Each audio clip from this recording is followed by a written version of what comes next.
Welcome to the Visual Cast. Coming at you from California, I'm Alon Hammer, aka Rim. The Visual Cast is a hybrid podcast where we sit down with some of the best, most interesting, and most exciting visual artists from all over the world. We chat about life, art, visuals, software, hardware, systems, but basically just a big nerd out. But the guests also do a set where we dive into their computer and get an up and close look at how they make art, how they perform art, or really anything they want to share with us. Straight from the higher dimensions of Latvia, episode 9 is upon us with my man, Raymond Yermax, aka Symmetric Vision. Raymond is a world-class visual artist. He specializes in visually recreating altered states and entities. He VJs massive psytrance festivals and researches the science of visual replication. Me and Raymond could talk forever. He's such a roller coaster of information with clean and authentic insight. He's truly one of my favorite people alive. We talk about growing up in the middle of nowhere in Latvia, discovering altered states and psychedelics, then taking his experience to a place of art and the exploration of the visual function in these altered states. We get into VJing, modem, and the Taskman, Raymond's part in scientific research, his viewpoints on spirituality and religion, higher subjectability, and how knowledge is transferred. I can't stress enough how much information and insight Raymond has. This is maybe 1% of the topics and discussions we actually had, so get your earphones snug and strap in for a ride. For Symmetric Set, we have a real blast. We jump into his Resolume setup and get a trip-inducing mini-mix with some killer music by Daxinamurti, the founder of Sangoma Records. We then jump into how Raymond makes his visuals and check out his After Effects and Blender workflows and take a deep dive into the absolute insanity that is Symmetric Vision. I love doing this podcast, and I really hope you're enjoying the results. At this point, the best way for you to support us is to subscribe and comment here on YouTube, follow us on socials, go to Spotify and leave a review, and share with people you know will enjoy these discussions and showcases. So without any further ado, here's the Visual Cast. The world is like a ride at an amusement park, and it's fun for a while. Some people have been on the ride for a long time, and they begin to question, is this real or is this just a ride? And other people have remembered, and they come back to us and they say, hey, don't worry, don't be afraid, ever, because this is just a ride.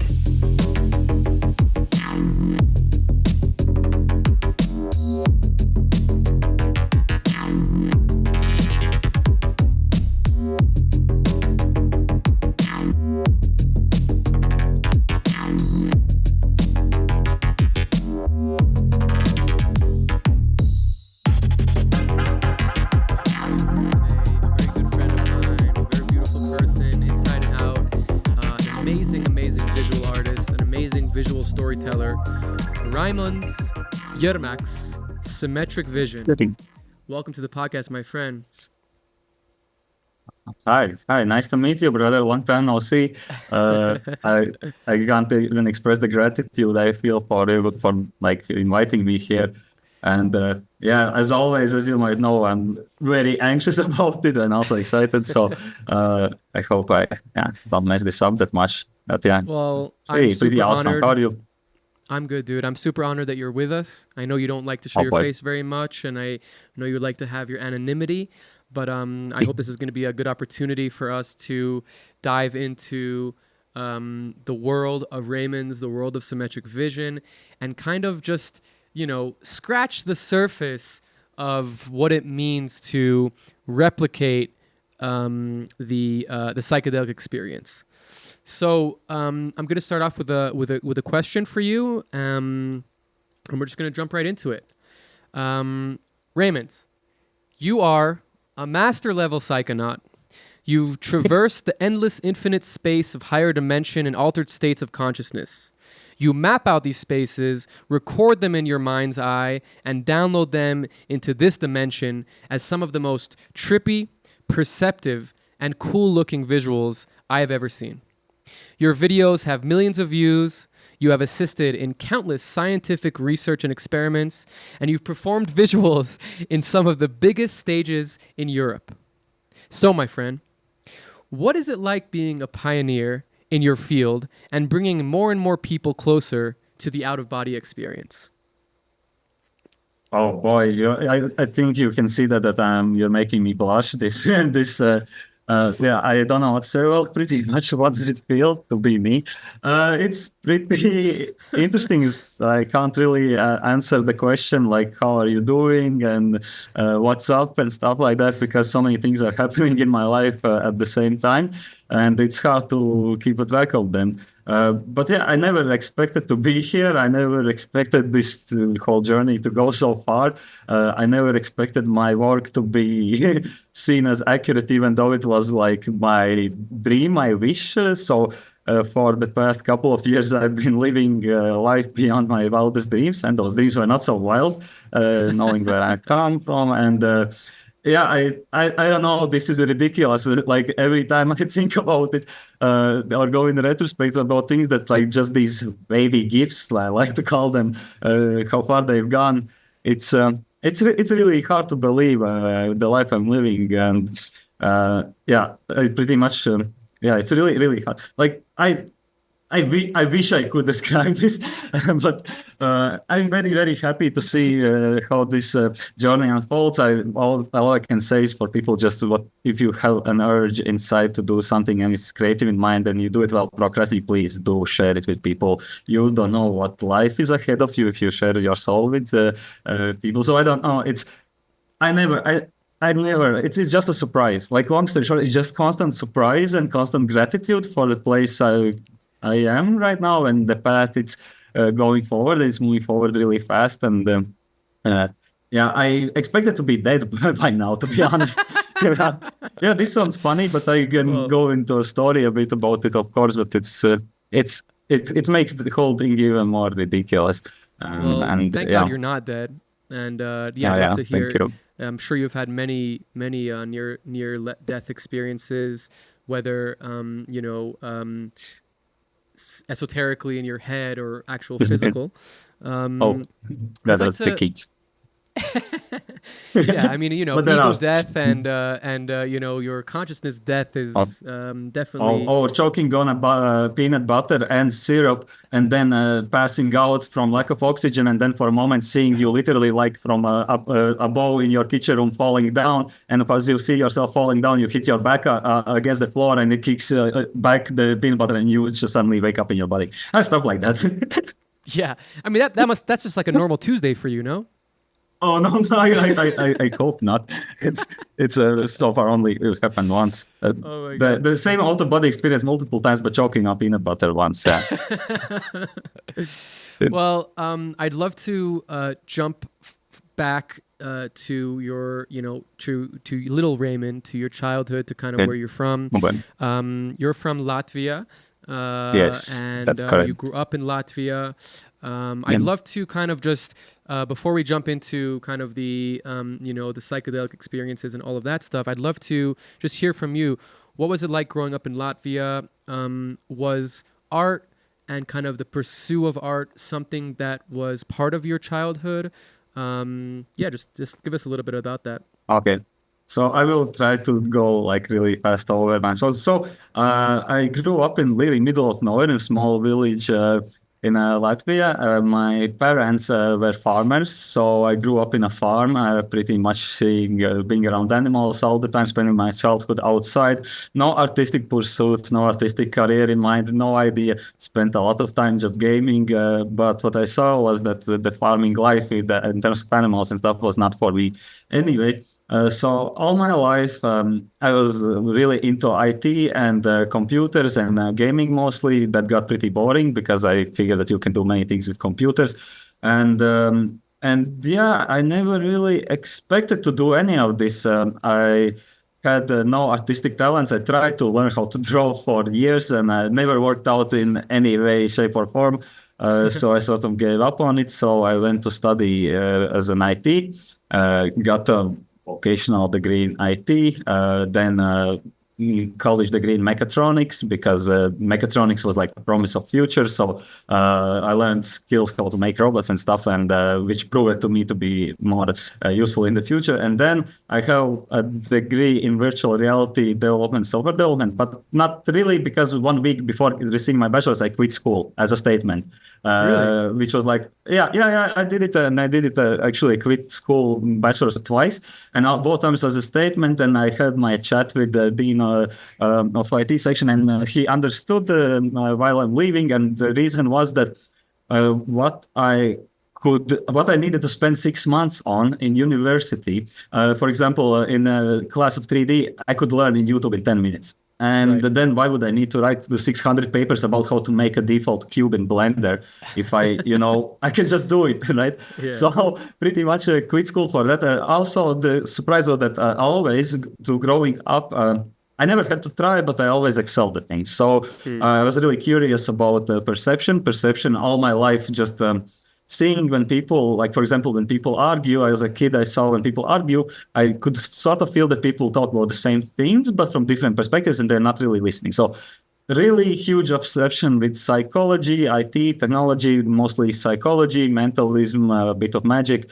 not that much in practical sense, more like ability to recognize patterns. Yeah, not practical sense, more like mentalism sort of a thing. I really like psychology part, like predicting patterns, priming, things like that. Yeah. Anyway, the main thing is I don't necessarily think I have artists in my I do have a pretty big family, but I don't know too many of them far away. So artistic career or artistic things in my family. My aunt, who is like, I see one of the smartest people I know, she is a writer, and she's a huge influence on me in terms of my ability to think. And I think I wouldn't be able to think to this level if it wouldn't be for her. I spent a lot of time at her place, and she was, well, she not really into psychedelics due to USSR stuff, but the mind is of a psychonaut and a creative writer, and a lot of just the ability to think, I think, came from her. So anyway, I finished no aspects of creativity, strictly technical human being, like IT, like gaming, like coding, that I'm not doing anymore. And then one day I ate a tiny piece of paper, and suddenly, boom, my life got destroyed, Okay, wait. We're going to get to this piece of paper. We're going to get to the piece of paper. We'll go get there. But it's a long story short, Little Raymond had no idea. Little Raymond was really suicidal and attempted suicide 5 times in the life, and was lucky that every time there's someone appeared out of nowhere. And sadly, I need to apologize to my brother. One time it was his, so might have fucked up a family member, but other than that, really, I've been very lucky in terms of my upbringing and how I was developing emotionally, because I was highly emotional and very, very, very, very, very sad for some reason. And it was because I felt bored all the time. So my childhood, there's no internet, there's nothing. I literally spent my childhood going outside and just hitting stuff with sticks, and then the internet appears. And my favorite movie as a kid was The Matrix, because of all the kung fu moves, let's say. Okay. And the thing is, when internet appeared,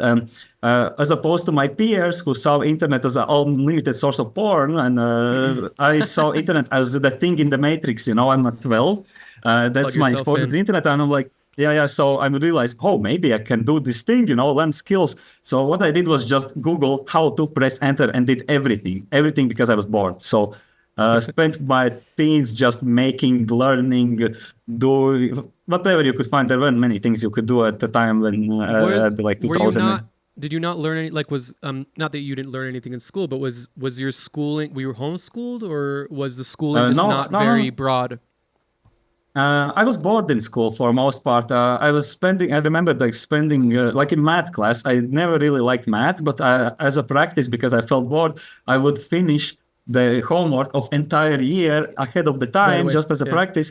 And then just because I was lazy and I didn't want homework, so I finished all the tasks ahead. I didn't understand what I was doing that much, but I finished just as a laziness thing. And then when the homework came, I was like, I can go play outside. And so the thing is, I felt bored by the way I was taught. So most things, most subjects in school I found interesting, like biology, like human mind. I was just going to library or Googling to see more in depth of it. And that I got stuck on psychology. But the school, I can tell you a thing about you, post USSR country schools, maybe a lot of people can resonate with. Latvia used to be #1 drunk country for a while. on the planet, and we drink like most ethanol per person a year. And the thing is that gets reflected in teachers, for example, before school events, like a dances teacher would say to 10-year-olds, if you are afraid to ask a girl out to dance, take a shot of vodka. Most teachers are drunk. A lot of teachers, I'm not going to say most, but elementary school drunk teacher is a normal thing here. Like in middle school, they would say it to you, like when you're 10. Yeah, stuff like that. It's normal. Is there here. a drinking? Is there a drinking age? It's 18, but I don't know. I was starting to get to shit based on 13 and stuff. So it's like people, it happens fast. It's everywhere. You can ask an adult, a drug adult, you offer them booze and they will buy for you and stuff. Right. So it's the way I lived in the Netherlands, and when I came back, I just saw drunk people everywhere. And so it's a change of setting. It's just... Yeah, we're not so, I think, evolved in terms of how we drink. But it's getting better because last couple of years it's been brought to public awareness that we were like number one drunks, and it's not really that good. It's nothing to be proud of, but it's like a pride thing. Yeah, it was a pride thing. If you didn't drink, you were the weird one, and competitive drinking. So it's like rewarding to be like the or who's the strongest man? He can drink the most. Yeah, exactly. You are defined as the best man if how many girls you can saying fuck. How many guys you can beat up and how much you can drink. That's right. That's how I decide who's a man. Like if I don't fuck 30 girls and drink 50 beers, then I don't feel like a man. That's I know for you it's the same, right? Yeah, it's pretty much the same, and it's highly rewarded, and it was more normal to be drunk than not drunk, and I just, after my first trip, I stopped drinking at all, and I'm happy that I did. I'm happy. Anyway, Little Raymond's pretty much no expectation would be here, and no artistic background whatsoever, besides only after the paper encounter. And So very interesting. So you basically grew up as a very non-digital, but you did have access to computers and you did have access to the internet. Yeah. So you kind of engross yourself with knowledge and information. I guess so. And was like the expectation from you that you were going to be part of the farm? Because the expectation from you was that you were going to be part of the farm, was that like a catalyst to be like, okay, I have to go learn something else. I have to go on the internet and learn things because you didn't want to be part of that? Was it almost like a response to this kind of? No, not really. No. My mom, she highly encouraged choosing your own path and thinking ahead. And even though farmer, she's ridiculously smart, and I think she chose it to be just, you can live off your own land. You don't need to be in a loop. So it's really rewarding life in that sense. So now I live in similar setting. I live in the middle of nowhere on old farmland, and I just pretty much removed myself from loop reality. I would so I do. I'm not doing farming that much. I do this replication thing, and I support money that way. But I am living in the middle of nowhere just so I can hear my own thoughts better. I would like to say you're farming psychedelic visions.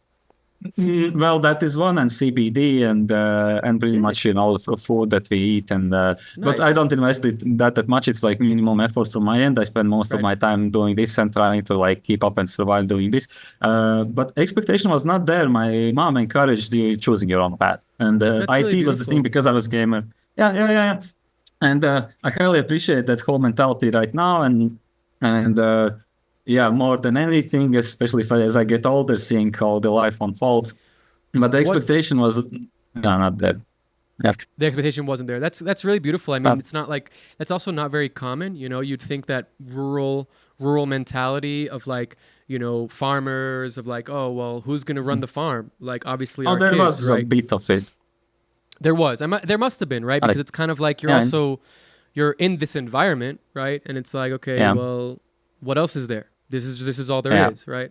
I kind of, I don't know many people that grew up in Latvia, but I know a lot of people that grew up in rural settings. And there even the good parents that like your mother who are like, do whatever you want. There's always this small expectation of like, do whatever you want, but maybe do what we do, kind of thing. It's like, Yeah. and for me, growing up in an Orthodox home, it was always like that. My mother was always very, well, both of my parents were very like, do whatever you want, but also if you don't do this, you're probably going to go to hell. So it was kind of like, this, this kind of like, so I find that very interesting. And I know for myself that the dogma, made me pursue more information, because it was like, this can't be the answer. There can't just be black and white to everything. Yeah. There's got to be more things. And that was kind of what made me want to pursue, art and kind of different things. Was there an element of like fuck the system, like anarchy, like what's the word when you're kind of against the system, like Rebel.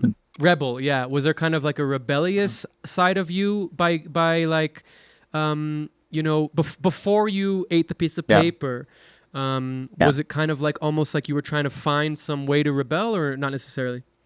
I wouldn't say I felt like I need to rebel for any reason. I was going through the basic teenage phase here, like I don't know, get drunk and do things like that.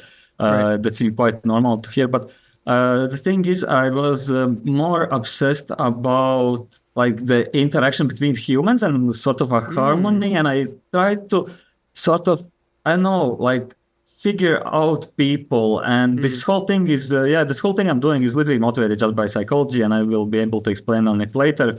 But the whole thing, I wasn't thinking necessarily that fuck the system, I need to rebel this. I was more thinking that I need a stable job, I need to sustain myself, I need a white fenced house in suburbs with a golden retriever and a swing set, or I don't know. The thing is that perfect vision, that was what I was thinking in my mind. So I was like, okay, I'm going to go through school, I'm going to work as an IT in some computer shop. I was making computers on one and stuff, but there was not really that much. I had no clue about this life. I had no clue we go doing any of this.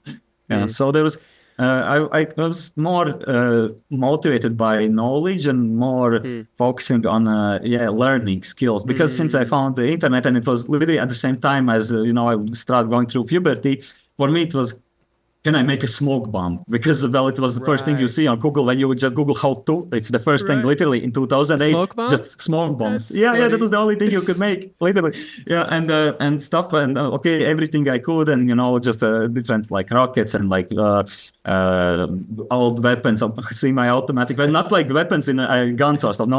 We don't do that here. Like medieval semi-automatic crossbows and stuff like that. Just mechanisms, building stuff, magic. So no rebel really. It was more of a curiosity thing to experiment with new things I could build, because I was bored. I was so bored by gaming, about everything. So it's like it's a response to boredom, and like your brain is kind of vibrating at a high frequency where the boredom is like boring, because a lot of people are okay with boredom. I think most people are okay with boredom, right? But for you, it's like not. It's like I need to respond to it in some way. I love that. It's okay. fun. So, I mean, of course. So you're in this rural environment. You go to school. You kind of pursue this IT a career. You're interested in psychology. What is the reason, or what kind of was the first introduction to the piece of paper? And obviously, when we say piece of paper, we're referring to LSD. And also, we should preface this that everything we're talking about here is fake, a joke. It's a fake. It's fake. It's fake, drugs are not. We're just talking about fake things. So that's totally cool. Don't do them. No, don't do them. So what was the catalyst to before even putting the piece of paper on your mouth, but what was like, because you're like bored, you're a farmer, you're in like this environment of like IT and psychology. Where did LSD come in? So the thing is, there was no such thing as drugs in Latvia, and there's no such thing as drugs and sex and music and fun in the USSR. So since we are a country that's like recovering from it, I was born right after the collapse of the USSR. So nothing like that was around me. Nothing like that was of interest of me. I thought all my life, it's like, what's the point of smoking some weed if it makes you laugh? Like, what the fuck? It's stupid, right? I was just getting drunk and thinking this, like, why I don't care about this. But I was highly interested in perception. I was highly interested all my life, like how people see. It can't be the case that I see the colors the same way you do. And as a kid, I was just having this question all the time. So the thing is, I was just Googling about, different modes of perception, and I stumbled upon synesthesia. I know a couple of people who have synesthesia. So imagining just some people do see sound. What the fuck? Different, It's ridiculous. right. Yeah, I don't have anything like that. I can imagine things pretty well, but I don't see sound per se. Well, I didn't.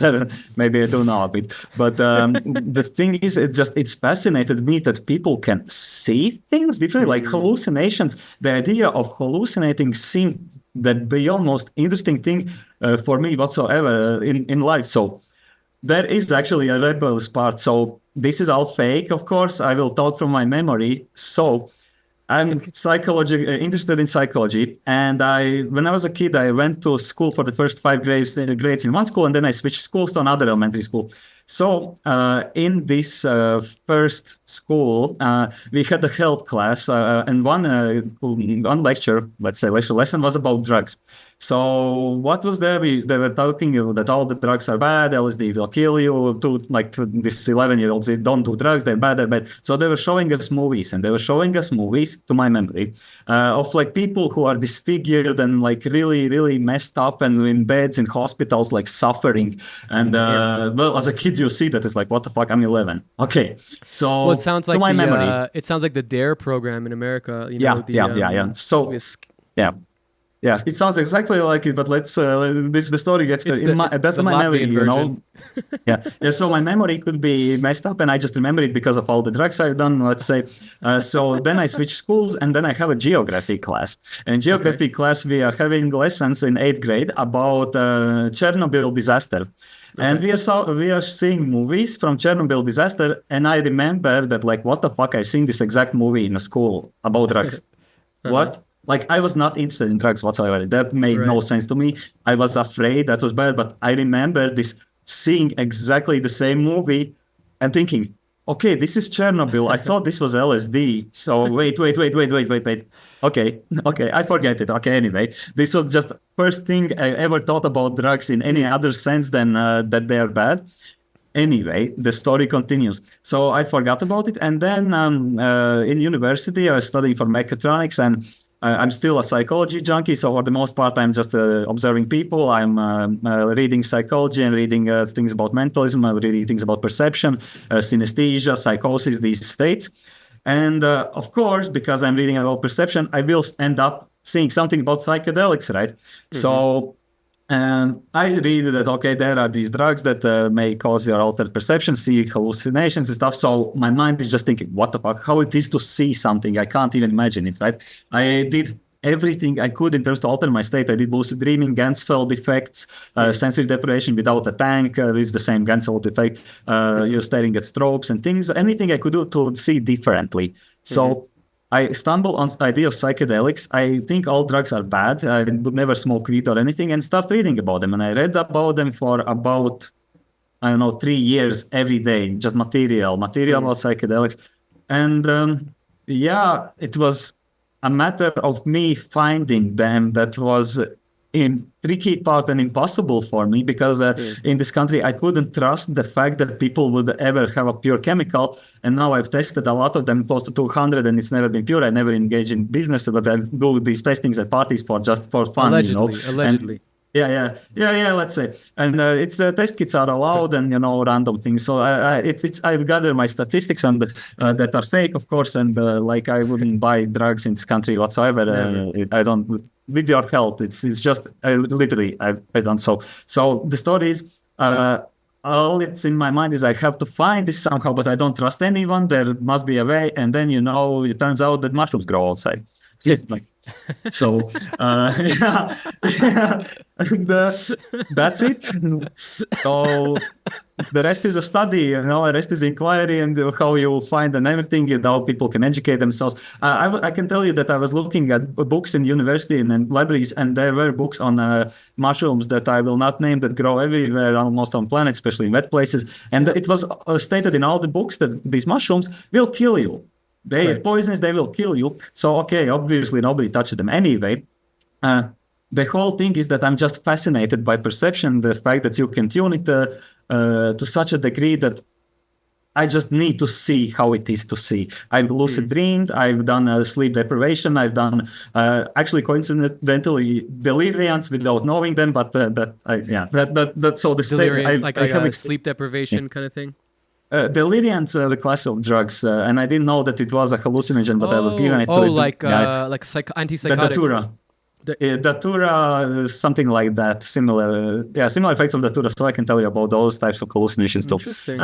Anyway, it was wait. good as a drug. So and you were doing lucid dreaming, and you were doing antipsychotics and all these deprivation things. No.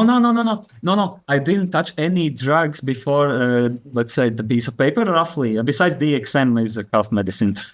Anyway, I didn't count it as a drug back then, or I didn't do it that much. It was. No, but you said you had delirium and these kind of experiences. Right? I've experienced delirium because the drug that was given to me was just to get me fucked up, and I later found out that it was a delirium drug. I think DPH. I think people. It's pretty common. I don't know. I never got into that class. It's not mine. Anyway, but like those things weren't like the experiences or the things that you saw during these experiences weren't good enough. Like they weren't powerful enough. Or what? Not powerful. They were just okay. I see this state. It seems just like a stupid hallucination. I can explain on in detail because these stories are fun. But I was fascinated. It felt dirty, and it wasn't. It was just like getting fucked up on something. So I was like, okay, you can hallucinate from coughing gas and stuff, and it was not in any way, shape, or form profound. It felt quite bad for me in my system. I'm quite careful of what I put in my system, and because I've chosen this path, and that's the number one thing. And it was. I saw the state, but it wasn't particularly generating any insight for me. And I know that I experienced it, and now I've experienced it. Let's move to other states.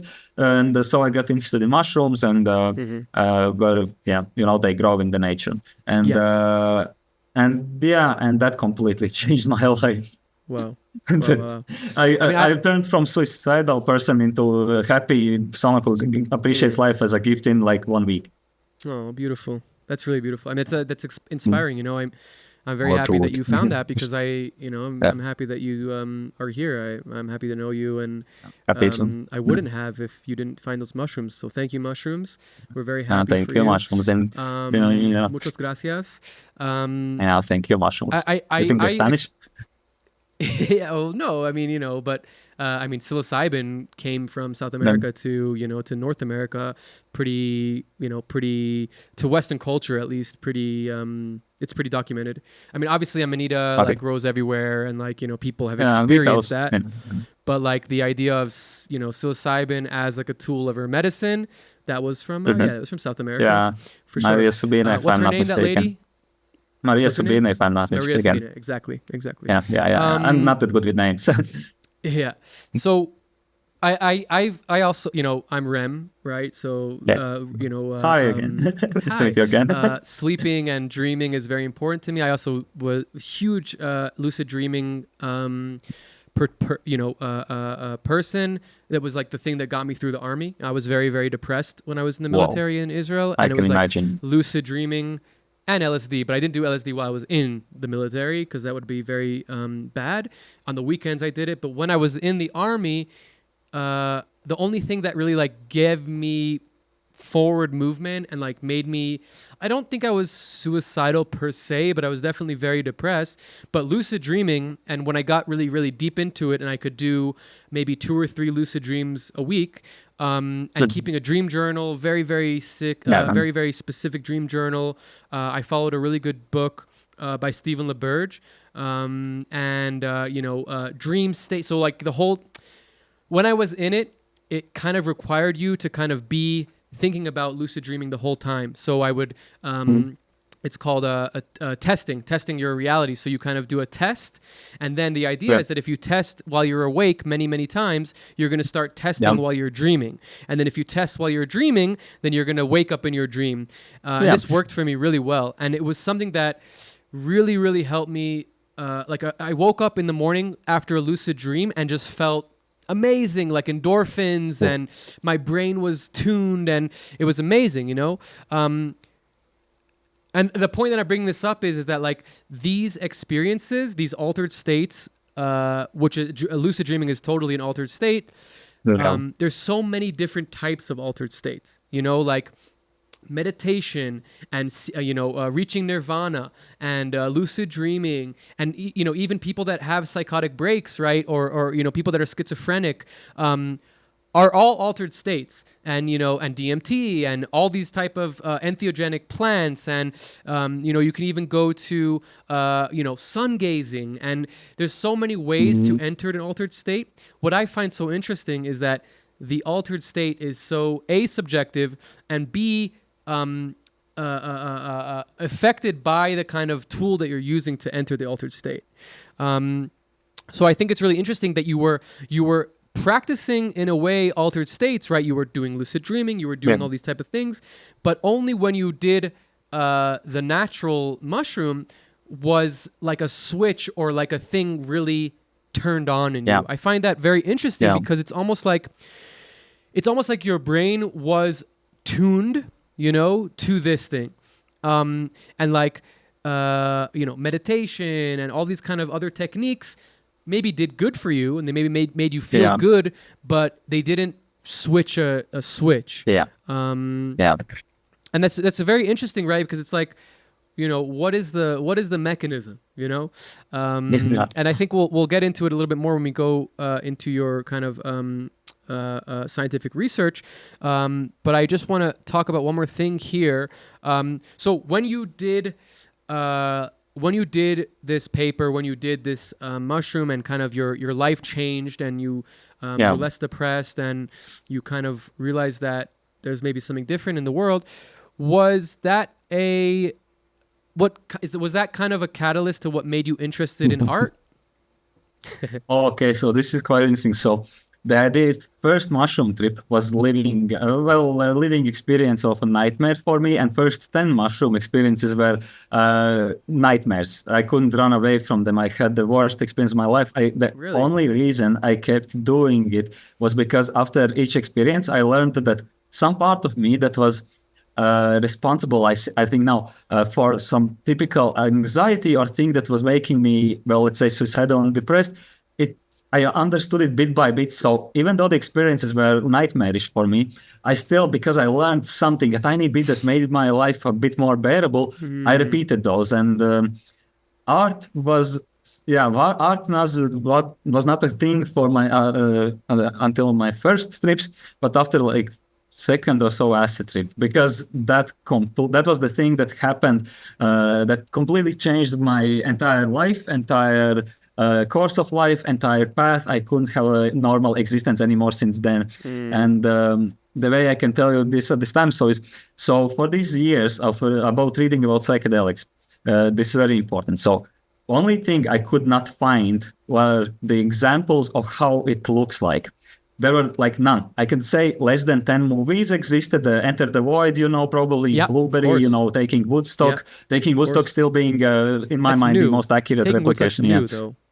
Not that new. Midsommar is new. That's recent, and I didn't personally enjoy that much in terms of replications for my own opinionated reasons, but I like the movie, and I find it a great work of art. But other than that, like there at that time in 2012, 2008, 2009, I could not find any examples, especially in video format. There was nothing. I was afraid from these experiences because I read people had psychotic breaks. People were seeing, demons, gnomes, elves. Their friend turned into demon. That's information you get when you read trip reports, right, of bad trips. I thought everybody is against me. I don't even know what that means, So it's I don't know how it is for me to see like how my friend turns into a demon or whatever, right? So the thing is, these years I was afraid from these experiences because, of course, there's a risk. My culture is telling me I will be turning into a mutant, for what I know. So I'm really careful about getting as much information as I possibly can on this. Anyway, so one thing that's missing is no examples at the time. There were a couple of images, and there was this one guy. I'm sorry, I'm not that good with names, but the guy who drew his face on various psychedelics, Yes. like just penciled. So everybody knows that, and that is the closest thing to a replication that I could find ever. There were two made by a guy named Stas Konstantin. May he rest in peace. He was a great replicator. Those images on Delirians, but there was nothing. You could just find pictures of fractals and just random things that, well, we know are sort of a part or an aspect of Right. it, but there is nothing. Or even So, like, let's say, you know, like some painters that are like painting themselves through nothing. depression or something like that. Yeah. So actually, from the first person perspective, there was absolutely nothing available. So I was scared for my life from these experiences until I had them for the first times, and even then I was scared, and I am now even scared because I think it's a respect thing. Need to be able to anyway. Anyway, I'm having this one experience that was the detrimental experience at a party, and that was around 200 mics, and it was one of my first experiences. And what happened in my mind was, well, I was going through craziness, literally see sky go together with ground and melting and white light, and universe is being generated in front of me. And one thing that I remember was that in this mess, I wrote down on a piece of paper that I have somewhere on these drawings. I can't find it right now, but it's under one of these ranks that what I was thinking in my, I don't know, high as fuck mind, that was a formula for simulating psychedelics. And that was just something about memory that, we don't remember memories. We remember the last time we remember, and it made no sense, but it just built an image in my mind. And what I had was a vision. I would say, like, maybe I can try this example thing, because these experiences look nothing like I expected them to be. Like if you read descriptions of them, you experience them, you sort of do get some idea. Like, for example, if you read them on the Psychonaut Wiki, or you read them on effectindex.org, and if you read these documented descriptions, they sort of do make sense, but there are no examples, like really nothing. So I'm having this weird eureka moment while completely high as fuck and not understanding where, like, everything's teleporting whatsoever. And that thing stuck to my head. The memory of thinking about memory. And I forgot about it for 3 months. I kept on with my life, going to school, and then again, no artistic background whatsoever. Zero. I don't know how to use Photoshop. I don't know how to use anything. There's nothing. I'm a strictly technical dude who likes making, inventions, let's say. And one day, I'm gonna say two huge thanks to my ex. I got angry at my girlfriend, and we had an argument. And when she was away, I was like, I have a weird urge to open up Photoshop with an image of her and just fuck around. And intuitionally, I was just, okay, I remember the trip for some reason. I remember just some part of the trip. So I'm just making an image. And I made an image that felt like, I don't know, 0.0001% of what I actually saw, but it was 0.1%. There was nothing even that close online that I could find in movies or whatever, So this image stays in my computer for a while, and I forget about it. And then I still am in this idea of replicating psychedelics. I start Googling if there's such thing, I can't find anything. And then I find a subreddit made by Josie Kinsk, who's one of the founders of Psychonaut Wiki, doing the Lord's work, one of the best smartest and most, I think, in the future, influential humans in history in terms of drug safety, harm reduction, and drug knowledge available to humans now. And a lot of with her group. Anyway, she made a subreddit called Replications, and there were no posts there. Maybe one image that she herself put there, and I'm posting I think I made some shitty image. It means nothing to me. It's just like, some squiggle. I post the image online, even though I think I'm very self-critical, so I think I would never do anything. I post this image, and what I'm having is influx of messages saying this is the best thing of psychedelic experience we've ever seen. Like, I'm blown away. I think my life is all, like, I'm depressed, I'm suicidal, I completely, like, I see no purpose in my life. Nothing gets me excited. I'm learning all these things and nothing is fun enough. And then suddenly the stupid vision in my mind gets feedback that is like, this is the best thing that replicating psychedelic experience ever. And I'm like, I don't even know how to use Photoshop. So what I do is open Photoshop and repeat the thing and try to iterate it a bit and make two other images. And they have beyond mind-blowing feedback. And I'm like, okay, this is weird. Maybe I can do videos, and that's how it went. I had How no long clue. did you I had no. how long did you use the image of your ex-girlfriend? Well, how long? It was just one image that is Just one like image? just. Okay, Yeah, I it was thought just maybe one that you image used and it again and again. You're like, oh, this is the no, magic no, sauce. no, it wasn't the magic sauce. The thing was, it was just I was angry, and I was like, even though I was angry at her, I made something for her, so to speak. And That's so that was funny. the emotion being like ventilated, Transmuted. vented into that, and that was the first time like I ever felt some sort of artistic bug. Let's say I'm gonna turn on a light a bit. Yes, so.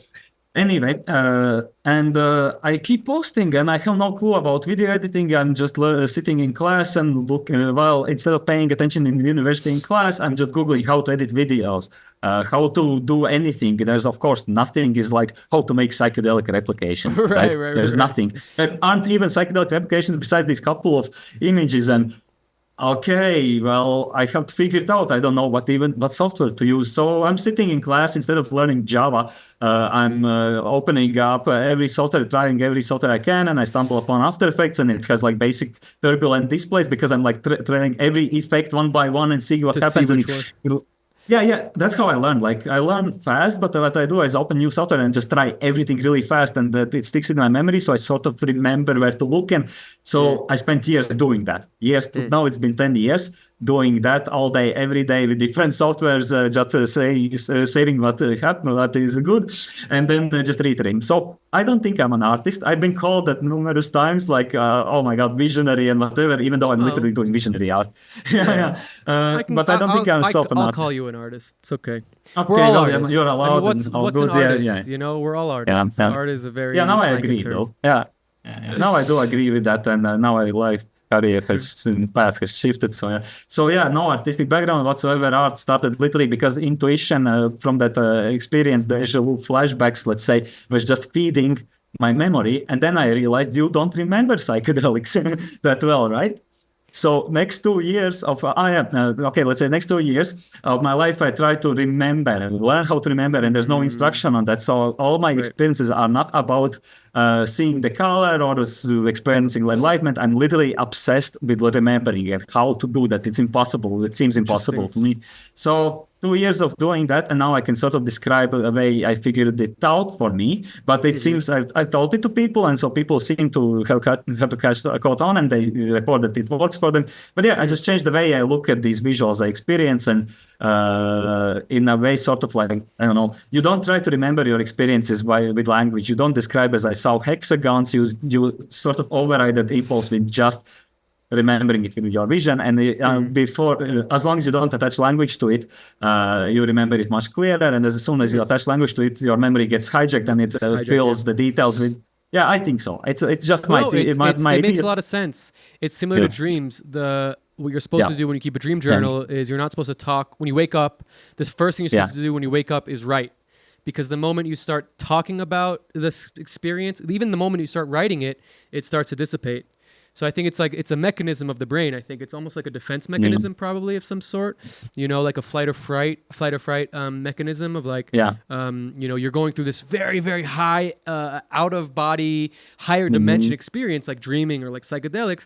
And then when you're back in 3D, your brain's like, no, don't think about that stuff. Just move on. So I think that's very. First of all, it's amazing that you. That like, and I'm not trying to like stab you or anything, but like through your pain, through your breakup, through your pain, you managed to completely, without even thinking about it, you managed to transmute that into creativity, and then that kind of sparked and created for you a snowball effect of positivity and self-affirmation and, self-exploration. And that's such it's such a beautiful retrospect. And I'm sure now, and we're going to hopefully talk about this, more like, spirituality and ceremony and what that means. And, for me, it's always about positivity brings positivity. You know, if you Yeah. feel good, if you think good, then good things happen to you. And this is kind of like a very Then- good. This is like a proof because you weren't even thinking about that. You weren't even thinking about like No. I'm gonna manifest my reality. No, you were just like I No. feel like shit. What's gonna feel good? Oh, you know what? I'm gonna Yeah. make this funny image of my girlfriend, you know, and then that Yeah. kind of Yeah. spurs this thing. I think that's really Yeah. pretty amazing. So, okay, so After Effects, you know, you kind of just play around with it. You're obviously somewhat, you know, you have some sort of photographic memory or spectrum Yeah. kind of thing of being able to do things very fast and remember them, you know. Yeah. I think that, you know, that's very clear. I guess What so. was... Yeah, I mean, like, you know, not in a bad way, in a good way. You know, it's a heightened perception. Yeah. You know, if you can go through 100 effects in After Effects and just like go oh ding Yeah. ding, Yeah, exactly that's that. like, you know, some sort of you know, you're crazy, bro. You know. Thank you. I hope so. So was the discovery of After Effects, was it very kind of a, like, once you discovered it, was it just like a drug? Were you just like, I'm going to do this Yeah. every day, I need to get more Yeah. into this? You know, what was the transition from After Effects to 3D? And kind of like, Oh, what that's was like- your evolutionary thing there?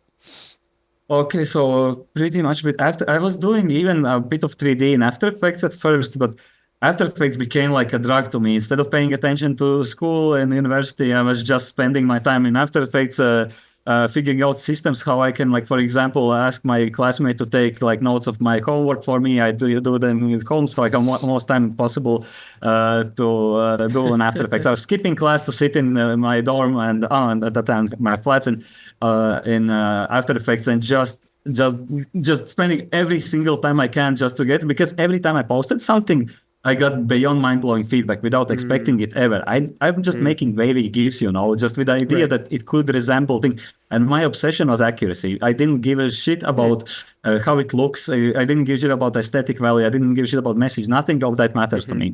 There are some pieces that seem like they have a message. I can tell on about them later, but it's pretty blatant and pretty straightforward.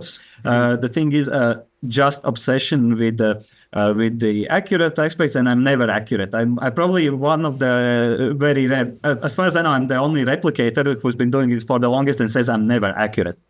To me, because it evolves. It evolves, like every time I see a new piece, you know, you talked about it before on podcast, but every time there's new piece, I realize that there are details that need to be filled in, and you just evolve and evolve. So naturally, for the open eye visual stuff, well, it makes sense to use After Effects, you know, to use Right. video editing Video tools, stack VFX. effects, and and then came the closed eye visual things, and well, you know how multi-dimensional closed eye visuals are, and you can't just do it with basic 2D generators. You know, Voronoi doesn't really 2D Voronoi doesn't cut really it. do that much, and it gets quite boring quite fast. So pretty much eventually I was trying to figure out 3D, but I found it very overwhelming, and therefore I was looking for plugins like you know, Trapcode Suite, there's Trapcode Tao, and many Yeah. people. So that was kind of Elements. 3D-ish, not really, but yeah, pretty much Trapcode, and it was kind of 3D-ish, but it involved it required zero 3D knowledge. It was just a plugin with a basic generator and some, you know, you generate a cube, you reiterate and spin it, and now you have almost a 3D. So the thing is, like with these replications, a huge thing with people, what played role was a bias. So because you don't have any memory of it, once you see something that sort of resembles it, you immediately think, yo, that's it. That's why I think D-Dream was like used, D-Dream images were used as replications, just posted for a long time, because I think people biases and pattern recognition kick in. Right. So, It's like, oh, that's trippy. Yeah. That must be what it's like. Yeah, come on, Kaleidoscope immediately meets LSD, Kaleidoscope, right? right. Exactly. You do just any color plus kaleidoscope, and now you can tell your friends that you replicate the psychedelics, right? The thing is, well, you can do so much with that 2D-ish thing. There's this multi-dimensional aspect of it. So there must be I just have to learn 3D, and that I actually started doing like only 4 years ago. For most part, I went through After Effects and just using Trapcode.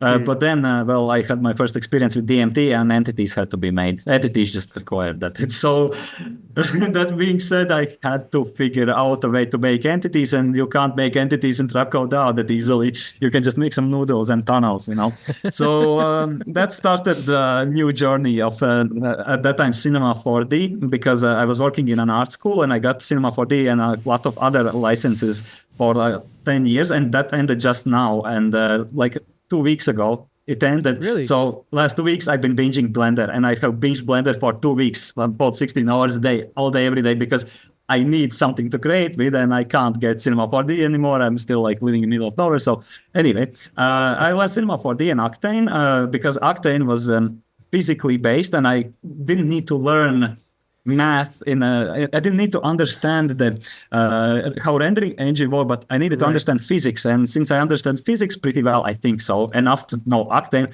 Octane came much more intuitive for me. So I was for the last couple of years playing Octane and doing stuff based on physics. But now, well, Blender is faster, and I don't want to pay that much for it. Yeah, So, and most render yeah. engines now are physically based, or at least have the same name and culture of like the PBR materials and this kind of stuff.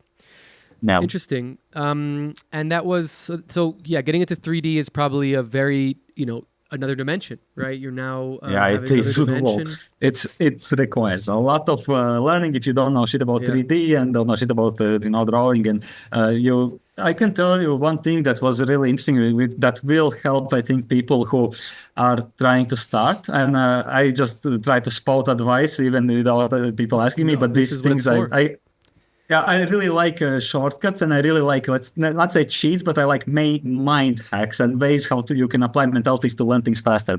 So the thing with 3D, oh wait, I lost myself. Anyway, learning things faster. You wanted to teach us about something. You want to give us some advice, a tip. Yeah, so advice on learning things faster. So I had a vision in my mind because I had these experiences, especially with DMT, that was the last time I ever thought about ending my life, and now I'm happy. It's solved that. And so instead of learning things with tutorials necessary, if you know what you want to make, start with that, and just as fast as you can, just, for example, you want to make something, make a bug, right? You can figure out how bugs are made. They're made from spheres, right? So you can like arrange things with spheres and then iterate. And you can, the thing is, start with a vision and chase that instead of going tutorials, because tutorials are work much better if you know what you want to look for. And right. And yeah, so for example, if I wanted to make a tunnel from a DMT place or cathedral room, what cathedral is a bunch of columns. How do you add a column? You write in Google how to add a column in Cinema 4D, and it's just it's a shape. I add it. How to copy, Control-C, Control-V, I copy. Now I have almost a column room from DMT, right? So idea is that the hardest struggle was getting over perfectionism, because I'm very perfectionistic human, and it was the hardest battle with all this. I didn't start for a long period because I didn't post anything. And so trying with the end vision. So for me, in my case, it was replicating DMT. And so what questions you need to ask.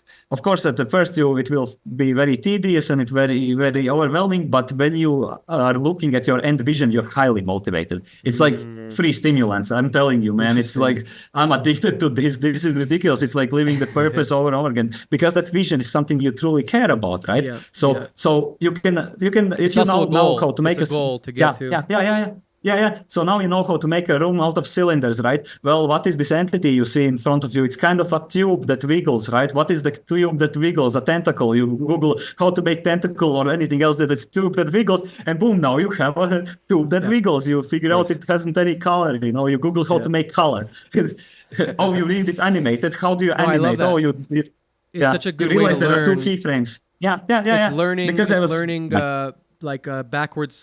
Forwards, backwards, instead of like, I'm going to learn 100 tutorials, and then after 100 tutorials, I'm going to be able to do things. Yeah. I think it's actually, that's why for me, Blender and softwares with big communities are so important, because when you have a bigger community, a lot more people have asked that question and answered it. Whether it's like software is like, Notch, maybe Notch, or let's say I know Notch, nah, the whatever. ultimate. Notch, or like let's say like Houdini or things Your like that, love. where there's not a lot of there's a lot of tutorials and there's a lot of like schools and ways to learn, but their community is smaller. So like in Blender, if you search a question like how do I make tubes in Blender, there's like 50 people that ask that question already and answers for it. I know. And it makes that experience what you're talking about of learning making things from the forward backward makes it much easier. I personally find that much more rewarding with softwares like that. And the thing, No, please. Oh, no, that's well, Blender was completely different beast because I was using Cinema 4D for the last 4 years or so, and that was just the approach, like in terms of mentality, because that thing that got you going, that I need to learn, 3D, that thing most likely will be the most motivating goal. And fuck perfection is make the entity just like stack of tubes, because it's something you will need, you will have something to iterate upon, and you will once you made an entity out of tubes, you ask Google how to animate in Cinema 4D, add keyframe 1, move the thing, add keyframe 2, boom, now you have an animated, let's say, tube entity. It can be nothing, but then you learn how to add face to it, or you just have a model that you move to a place where its face is and you parent it. So that's how it tube entity. Yeah, that's something that's from my. Thank you for shilling me. I need to rework this so much. So the idea is that I didn't have a place to learn these things from. There were no such things as psychedelic replication tutorials. I think I made the first one, and it's available on my YouTube for free if you want to learn this. So I had to just dissect things in my mind. So, for example, these visuals I experienced on DMT, the same tube space you just showed, it's literal memory from DMT for me. And that is, you would see, it's just tubes. It's literally just some tubes that are just stacked together as you add some displays, wave modifier, and now it has, texturing, and it's another beast. But in the beginning phase, it's just tubes that are waving around and you have moving cameras. So the idea is that I dissect what my memories from these experiences in the simplest elements I can, and then try to look for these elements when I'm learning, with displays made out of tubes. I need to make one, I copy them. So this is how it was for me with every vision I've ever had in my mind, not only in terms of psychedelics or altered states, but just like ideas and like making an entity, making an alien that like raves in a field and stuff, stuff like that. And I always had vision. I've never had been able to not have a vision. It's all about they're just exploding in my mind, and I can't stop them. The thing is, I would need more arms. More arms would be necessary because I don't have time, man. I wish I had like. Yeah, that is ridiculous. I spend already all day, every day, just practicing and making more things and learning new things all day, every day, all the time.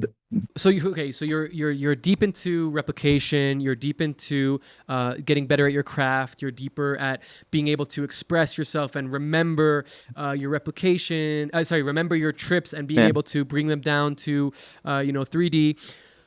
What made you want to make visuals and become a VJ? Okay, so.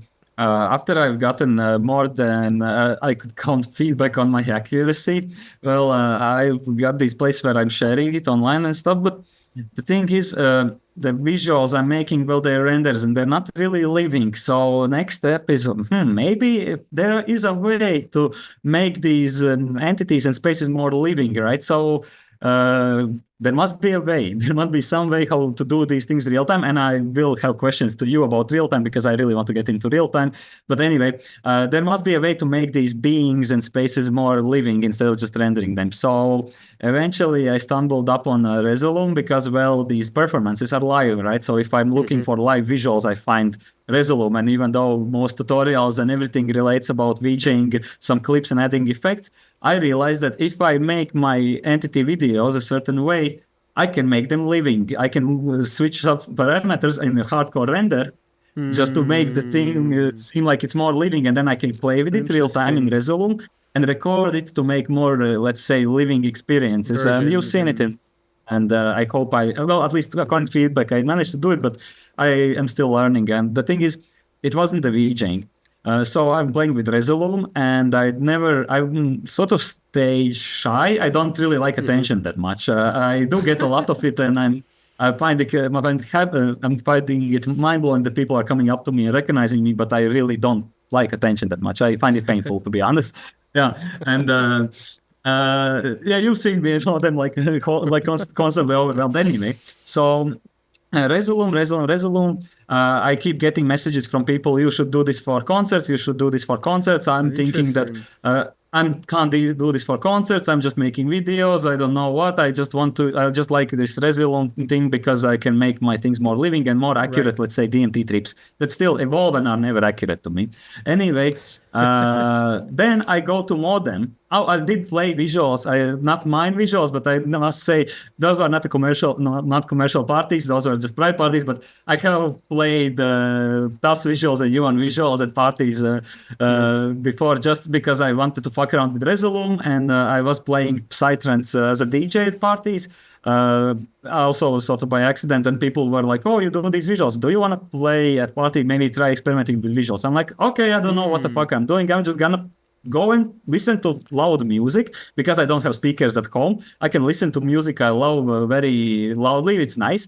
I get to play and I get to gain feedback from people for what I do." So I went there with a bunch of TAS and you and other nice artist visuals, obviously totally not ripped off. And I was just playing around, and I realized that I really hate doing that. Playing other people's work, it felt so wrong. It felt so wrong, even though I was getting nice feedback. It felt like it's not my feedback. So I never did again, but I was like, I realized that some of my DMT attempts to replicate DMT and other psychedelics could be used for these events. So I just loaded all my visuals in Resolume and started playing with the same effects.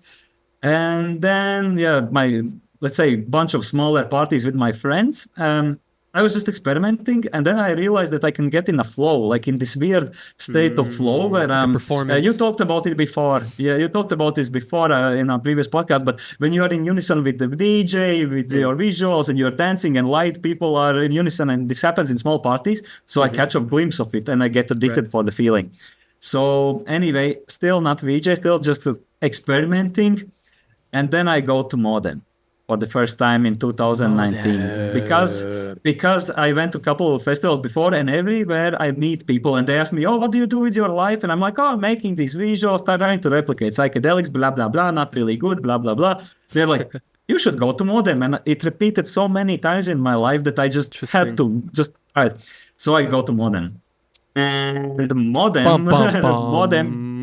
Yeah, Modem has a special place in my heart. Probably the specialist, probably would make my girlfriend very jealous.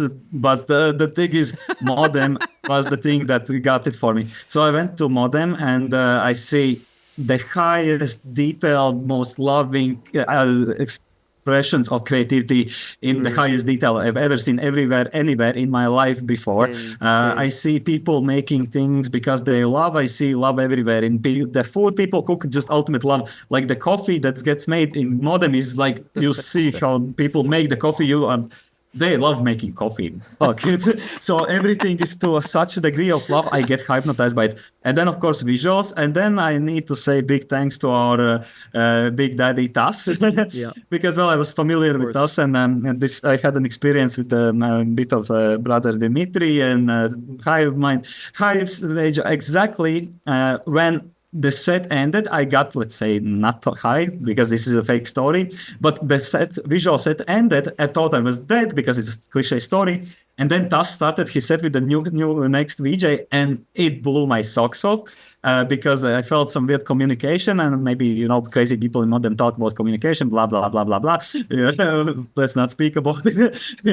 Anyway, I see his performance for the first time live, and I'm like, I need to do this. I'm feeling infected. My brain is just, I need to get here. This is my life's dream right now. I have to be, no matter what, once in my life, I have to. Entities in my brain are telling me, you have to do this. We will help you. Crazy junkie stories.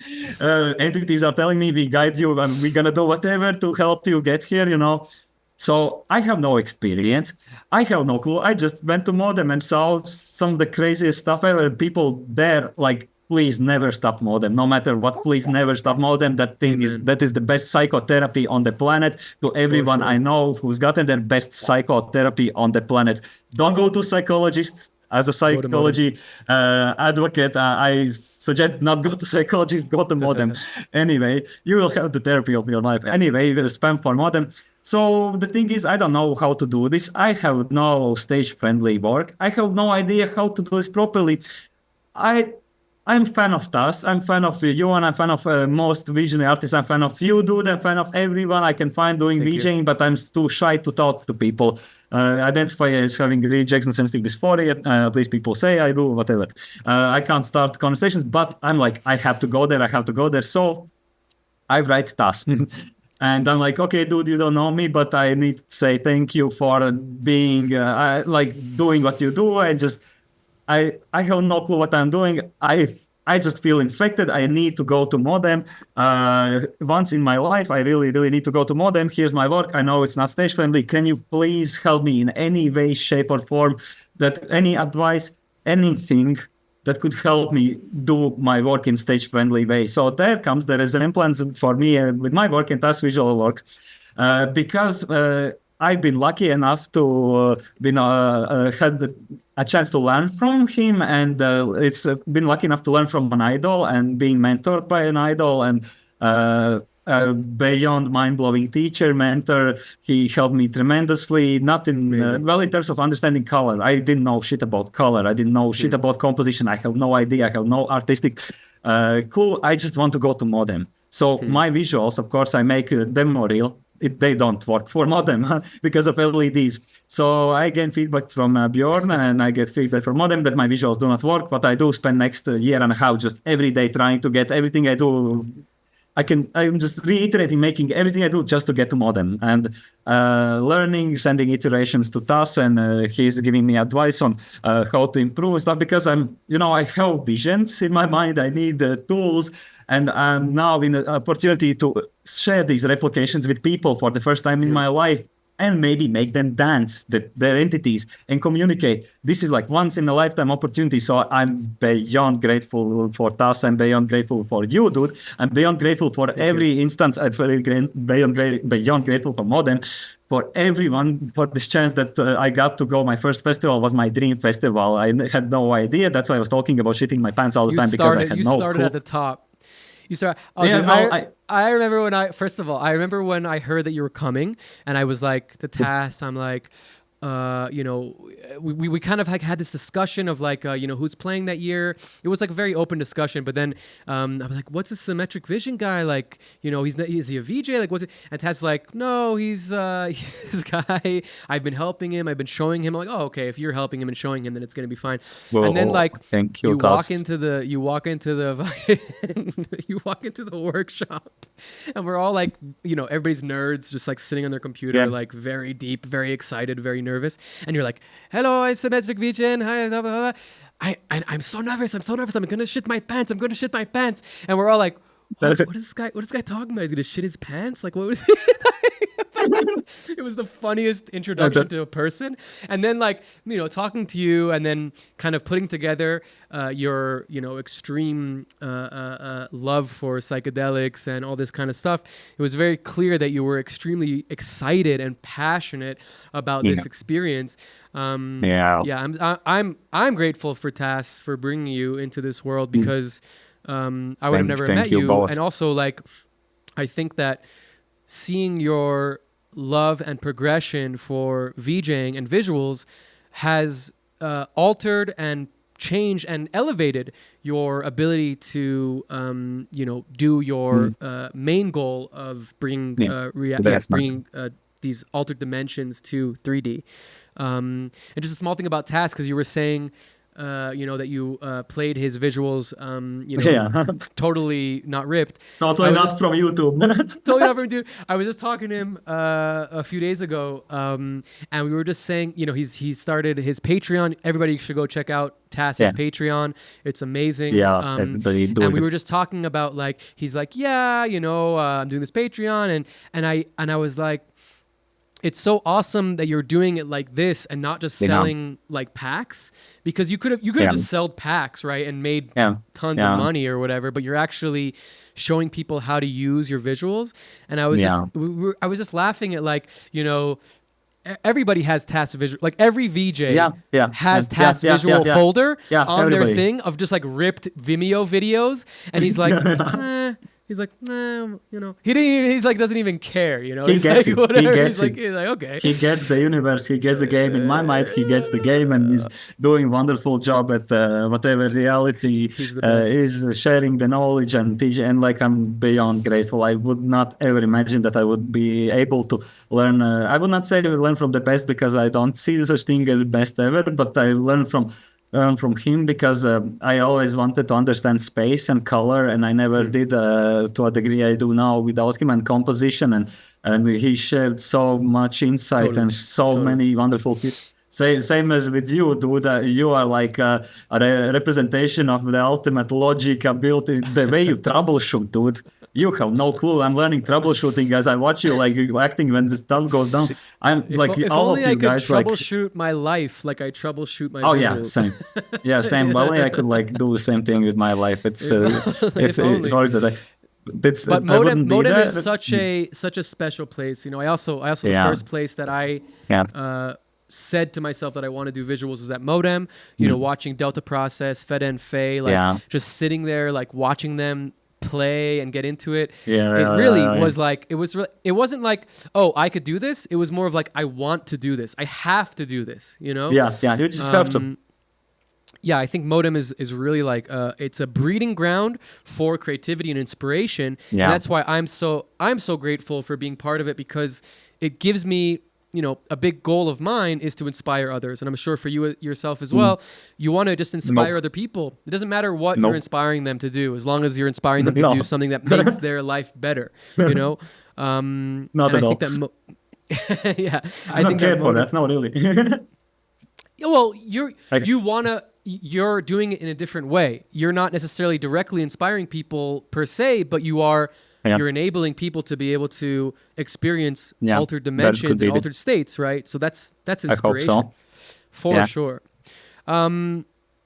Okay, so we're gonna go into your set soon and what you have ready for us here. Yes. I just want to slowly talk about, before we go into that, kind of take a break from VJing and digital art and kind of software. And I have a little bit of a two-part here for you. We'll start with this one. You do a lot of psychedelic research, whether it's for Psychonauts Wiki, whether it's for other bigger distributors and companies and nonprofit organizations. We don't have to mention them; it doesn't matter. But what is it like? You know, what is it like working with scientists? Because it's a totally different world than Modem and TAS and visuals. So yeah, what is it kind of like taking part in this research, and how has it impacted your life? So I will try to give a brief explanation. So the whole thing with me starting this these wavy gifts, let's call them, was a hope, true hope, a dream that was impossible dream. I thought I would be there, but now I repeat, was that it could be useful for someone as an insight, as an honest perspective on how it would be. So people don't think they're gonna see demons. Well, they can, but like at least gain some honest perspective. And I never imagined that I would be able to participate in projects like these. I hoped that I would. It was an impossible dream to me. So having some sort of educational value was like the highest life goal I could ever imagine in my life. It would never ever happen. Boom, I guess it did. So it's beyond mind-blowing. Like I can't even stress that enough. I spent all my life all my adult life, let's say, trying to replicate these things with a hope for some educational value. So I've been participating in various projects such as Psychonaut Wiki, just separately documenting various aspects of psychedelic experience, doing it with quite a lot of YouTubers who are known for drug education content, some scientific research related to psychedelics per se, but for research of perception of mental illness, such as schizophrenia, and different other altered states like dreams, trying to figure So for me personally, I'm living my dream in that regard. Am I making a lot of money? No, I don't care about it that much. I wish I did, I should, but for me, it's like dream come true. So just the ability to do something that's going into actual science now, that is technically a version of my wavy GIFs, but figured out in quantifiable manner, that can be used for the study of different visual conditions, mental conditions that involve visuals, such as schizophrenia and psychosis. Things, how do they relate to like stimulant psychosis? How do they relate to dreams, delirium experiences? It's beyond mind-blowing. The thing is that there are different, as far as I've worked with different groups of people, each let's not say firm, but group or organization has their own idea, thing they want to study, research. For most part, I've been sort of just as I identify as a replicator. So that's what I'm doing. I'm trying to just replicate certain states, still knowing that I'm never accurate, still knowing that it might be accurate, but according to literature, for example, literature and reports from schizophrenia, and then working with people who have it, and just cross-checking people. I did a simulation on autism in VR a couple of years ago, and that involved me talking with a lot of people who have autism, also psychonauts who can describe their perception in a feedback loop. So that's available on my YouTube channel. You can do it in VR. It's full 3D VR. It's well, not for the kids, but it was like to raise empathy in schools for autistic kids being bullying, because it was making their parents cry, because their parents never knew what their kids might be seeing and stuff like that. So it had a pretty interesting result. Mostly it's been some music videos, but in terms of research, it's all about how do you do this work in accordance with the data. And the thing is, people who, I think visually, I remember my own experiences. I can cross-reference them with the literature, but for most part, I also argue a lot with the people who have, for example, more researchers who have more concrete views on it. For example, that you can, let's say, explain the entire DMT trip with a one math formula, which is what our minds want to do. So there's a lot of debate in that regard, because I don't believe that these experiences can be replicated. I believe there are certain aspects, at least objectively, because your upbringing, your context, your experience changes the things you see. And I have my own theories on it. Also, my theories seem to work. We're in 3D. These are not in 3D. These are in completely other dimensions. So the thing is, like, in terms of how it is, it varies. There are like science people, researchers who are like more like really, really advanced thinking psychonauts with a lot of literacy in psychedelic literature and research and studies. All of them, as at least I've worked with, are passionate about perception and helping people, and I've been lucky enough. Everyone, in terms of science, has been just obsessed with helping the world the best way they can. There are some things. Like I mentioned, I don't agree with a lot of literature, because I think that there are much more to psychedelic experience that can be explained with just numbers right now. So that brings up a lot of debate. That brings a lot of discussion in terms of thinking. There are studies where, like, for example, because of the bias, I assume, because you remember the experience vaguely and you see my replication and you think it's that. I think it also brings in a bit of errors in this research, because if I make something similar, that, for example, according to research, people say, I saw triangles flying around, I make anything with the triangle, right? People seeing my work will think, oh, this goes as research, right? So my job is figuring out how to make it as objective as possible, and I love it. So I give my best to it. I wish I could disclose, for example, some results now, but I will them later, and I will share some papers because I'm under NDAs. But I will share papers when they're out, and I can't wait to see the first papers coming out with my name on them, because I never imagined I could work in science. I have no scientific degree. I have no medicinal degree. I spent all my life reading psychology, so it's like sort of a street smart and just being So most of it just is about, I try to label it as giving as much perspective as honestly as possible on this certain subject. I never believe that I know truth. I never believe I'm objectively accurate, but I have a bunch of, I would say millions now, comments saying that I am, but I don't think so. I never will, and I hope I never do. So this science thing, it's really mind-blowing to, for example, to travel to a place. Like, I live in the middle of nowhere. I live in all destroyed farmhouse. So I just got my first window in the house. It's completely destroyed. and I went to like a country where, for example, DMT is illegal, to do DMT in a study sense, to just figure out what it does to your brain, or go to place where other psychedelics are allowed legally, and it's all fully legal, and it's like just the feeling that I get to have these experiences and get to do the thing that I find most passionate about. And it might find some valuable use. It's like I'm living beyond my wildest dreams. I'm still in the middle of nowhere, still in a semi-destroyed house, but I live beyond my wildest dreams. So I'm not dead. And just that. And different companies, different organizations do things differently. Some researchers I worked with are more into the, let's say, esoteric, not esoteric, but the meta sort of a thing. Like, Right. I don't personally agree with mapping out some of these worlds. I don't, and I'm mapping them. So I don't believe such words as being a cartographer, even though people refer to me as a pioneer in this regard, in this specific animation. So I don't believe in these things, and that's my bias. That's my like precognitions of what it is and what these experiences are. I can share them because they are not under NDA. It's just my own opinion. Maybe it's useful to some. If we get into spirituality, I will. But the thing is, every one of these studies, every one of these projects, for me, is beyond mind-blowing. I'm happy that even like the wokest perspective, not the woke in like terms of political, but in terms of like, hippies, just talking about generating universes.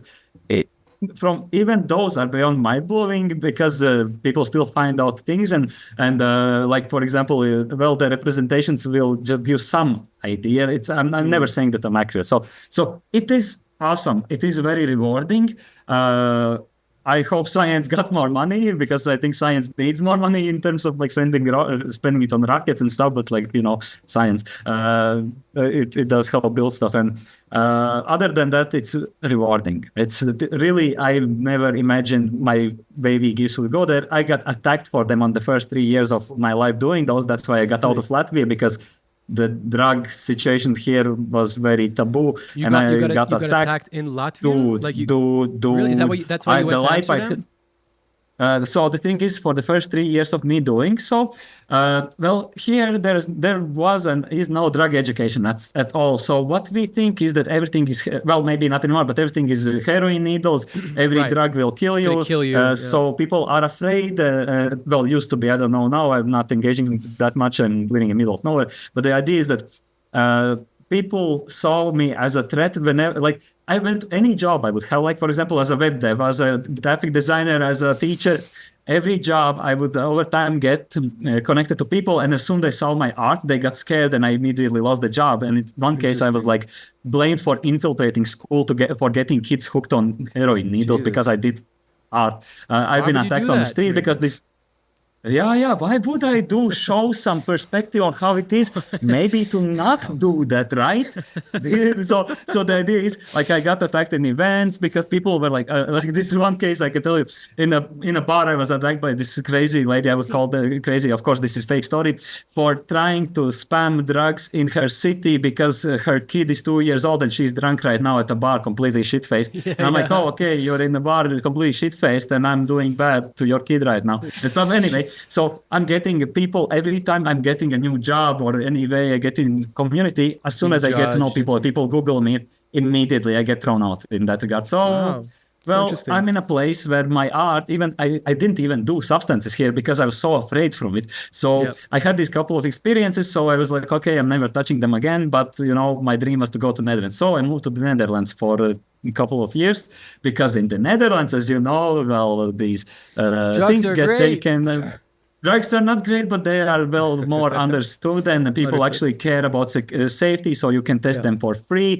So if there are dangerous ones around the area, they look out for them, and the service and understanding in the Netherlands in substances, I think you should learn that. It's like, for example, instead of...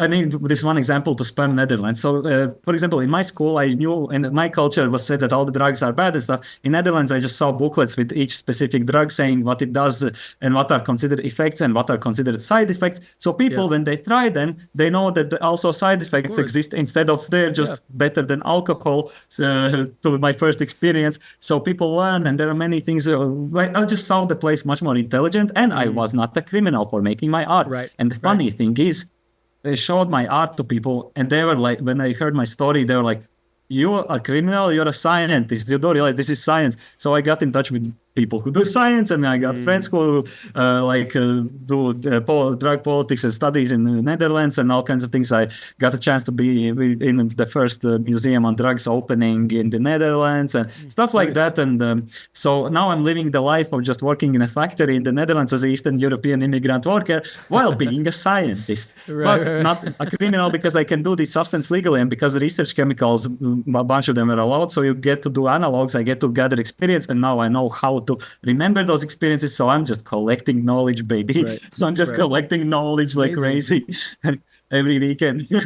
Every weekend, yeah. And taking notes, writing stuff down, and because of my life there, I didn't feel like a criminal. I wasn't being attacked. I was seen more like as someone who's doing all the service. So Legitimate. it was completely different shift of consciousness for me. I didn't feel so bad about my existence. I didn't feel so bad because all people were attacking me for art, Right.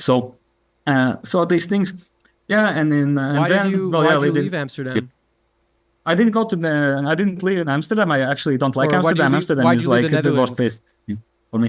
So I lived in the Netherlands, and the thing is, I grew up in a farm. So to my Netherlands, City. for me, again, this is my opinion, everything's perfect. Food is perfect. Everything's perfect. Every taste, everything's perfect. You know what perfect means? Boring. So after time, interesting. every time I bought tomatoes, for example, to cook food, they would taste the same. So after a while, I would really spice them up with a lot of spices, and after a while, it got boring. So now I'm eating something that tastes like cardboard because I'm used to it. Everything, meat, everything tastes like it Oh my God, was. it's so It was too funny. perfect. So Cherries you are gotta perfect. go. You I gotta love go to perfect cherries. Latvia where it's like not as perfect and things are shitty. Yes, so so that the thing when you make is- something yeah, better, it's okay Yeah. for a while, but then it becomes shitty again, yeah. and then it gets better. Yeah. So now I have this experience, and the thing is, like, I have this experience, a lot of 2 years of experimenting and taking notes and learning how to do replications, and I realized, well, I need to be stuck in a loop in Netherlands. I can't afford yet with my art to live like in a live off my art. I hate being in a factory. I was making smart robots that replaced people. Robotic arms coded them behaviors, and like my brain knows how to do stuff. I just decided to drop it all for art and live as a starving artist instead of being rich as fuck and making robots. And so it's. We'll figure out a way to anyway, do both. that would be nice. Anyway, so in the Netherlands, so the perfect life, everything's awesome. There's perfect food, perfect drugs. Drugs are clean. Everything is tested. Everything I can get tested. Everything. There's no danger to my body as far as I know. In terms of putting it in my body, I've gathered this experience, and I get bored because I realized the only thing I could do there was drugs, because my life was such a loop that even though I was living my life happier than ever before, I felt again suicidal, and I realized that's because I know everything in that regard. It's loop. I can't live in a loop. So I came back to Latvia because I realized, I have this old destroyed farmhouse. Farm is no more because my parents couldn't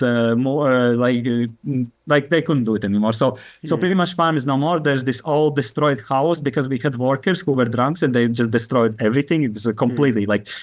It's interesting. Anyway, so there's this house that's this whole farmland that is dying, and there's internet. There's 4G. It exists. And it's also available at this destroyed farmhouse where I don't have to pay rent. I have to pay my bills.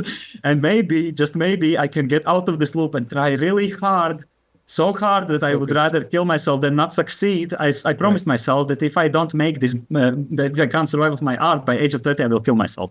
I promised it. And that didn't scare me. Because I was suicidal most of my life and I tried doing it, that didn't scare me. I was scared from more like suffering stuff. So anyway, I made this promise, and I still got some jobs while living in middle of nowhere. And every job I had, I just met psychos, people who tried abuse, and benefit and each other and stuff. And even in educated circles, I would meet psychos, and I developed a belief that as long as I do something I know I shouldn't be doing, I will meet psychos, I will get sick, I will get tired, and stuff. That's my religion.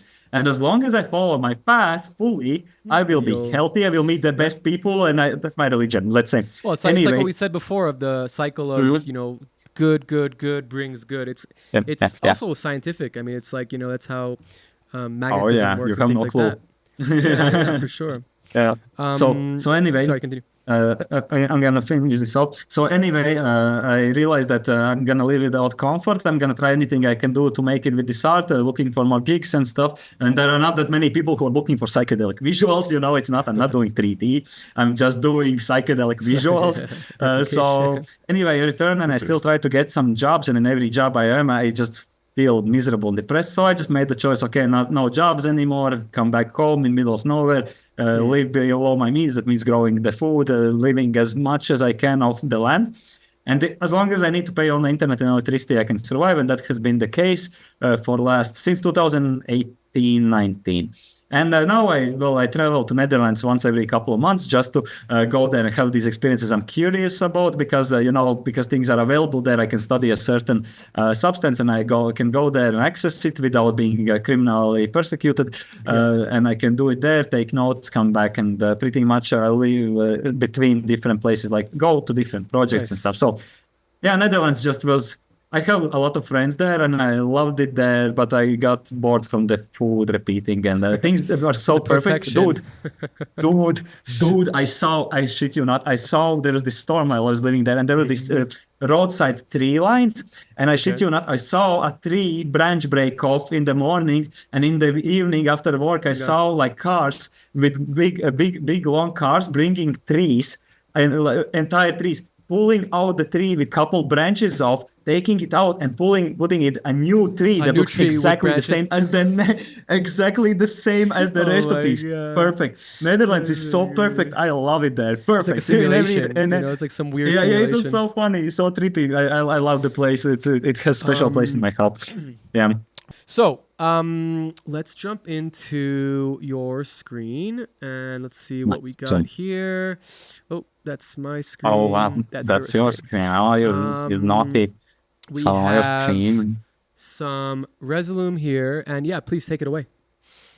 So we have some Resolume here. Okay, let's try something. Okay, so maybe there was supposed to be music here. All right. Let's bring the music. Well, do you wanna give like a run through of what's going on first before we bring in the music? Okay, so I'm gonna give you a quick run through. So for me, the whole idea is, I make everything myself. I model, animate, sculpt, everything myself. Nothing I do here has been taken anywhere. I just find a lot of pleasure in it. This composition is from my last performance here in London. It's pretty basic, but it's the basicest way I thought I could show you the things I do in terms of mixing. I also, if you're okay, if we have time for it, I would like to show you very quick way through the creation. Like I know you love my textures and everyone loves my textures, and like I can go really quickly through the creation process, but it depends 100%. On time. In terms of VJing, and Resolume. So the main thing for me is currently when I create visuals, I have this image, let's say, of the DMT space in my mind, separated in, let's say, I would like to say modular fashion. And when I create visuals, I separate things in 3 colors, RGB, basic RGB. As you can see, this is just RGB tunnel, nothing to see here. It might be laggy, it's just RGB tunnel. So most of the visuals I make thinking ahead with these color schemes, because later the thing is I regulate. I'm still learning, so you won't get the best, the newest and most advanced VJ advice from here because I'm still new. But the way my mentality currently over it works. So when I develop these visuals, what I have in mind is illuminating each color specifically. That's why they're so distinct with different bands of frequencies. Sometimes it's all the input, sometimes it's mic, sometimes it's whatever, So LFOs. All of the visuals you see here are made with that idea. You see the color scheme repeats. You see, for example, all the eyes are red, and you will probably get an insight on why a bit later. Most of this work is just some old pieces I did as a practice, like this. A lot of people say my work. This is old. This is very old. This is the first 3D animated texture. Blows me, okay? Yeah, so it's one of the first ever animations I did, and it is inspired by Taz, but not for the reasons you might imagine. So the thing is, I'm learning gradients for the first time in this one. And I saw Taz doing it, and it's like, oh, okay, he knows gradients, I need to learn gradients. So this was the first time I was doing some texture work in 3D, actual 3D, Cinema 4D. Anyway, in terms of VJing, so we have some layers that I would say are background layers. They are just some layers that look cool in background, but you can see that what is common in the schemes that the colors are limited to RGB. So that's like a brief explanation. Then about this whole modular nature. So I think a lot of DJs do this, so nothing I do here is very special or distinct in any way. I'm gonna bring up the second layer. You see, you have some noodles here. Those noodles are just some noodles with some cool textures that I can get into maybe a bit later. But the same idea is, let's say, the same color schemes. They're just different noodles. Then there's, let's say, a layer for the center that is some sort of a central aspect that I have here. Then I call these things just sort of an extra layer. That's some stuff that's over the center part. Yeah, the things I will tell about colors and lines so a bit later. But the idea is just have basic layer, nothing to see here. A layer for effects, some masks that I'm not really using anymore that much, maybe really late. Then there's this layer that's called backgrounds flat that I don't use at all. I used it in one event and now I don't really like it, but still it's there. And then this is like the most less compressed and most less complex version of what I do, because for modem I had like 30 layers or so. And this is like the entity layer, let's say, just something that looks sort of as an entity. Maybe, some aspect of some living creature. So I don't have a specific style per se. I don't think my whole deal is that I try to figure out as I learn how to turn things, structure, stages in entities. And I don't know how to do it. I'm just learning. Please invite me to festivals. I will learn as I go. Eventually, Please invite him to festivals. Yeah. You can invite me to festivals if you want to see entities. You can ask Rem. He knows. He knows what's up there. I can show you something later on the background anyway.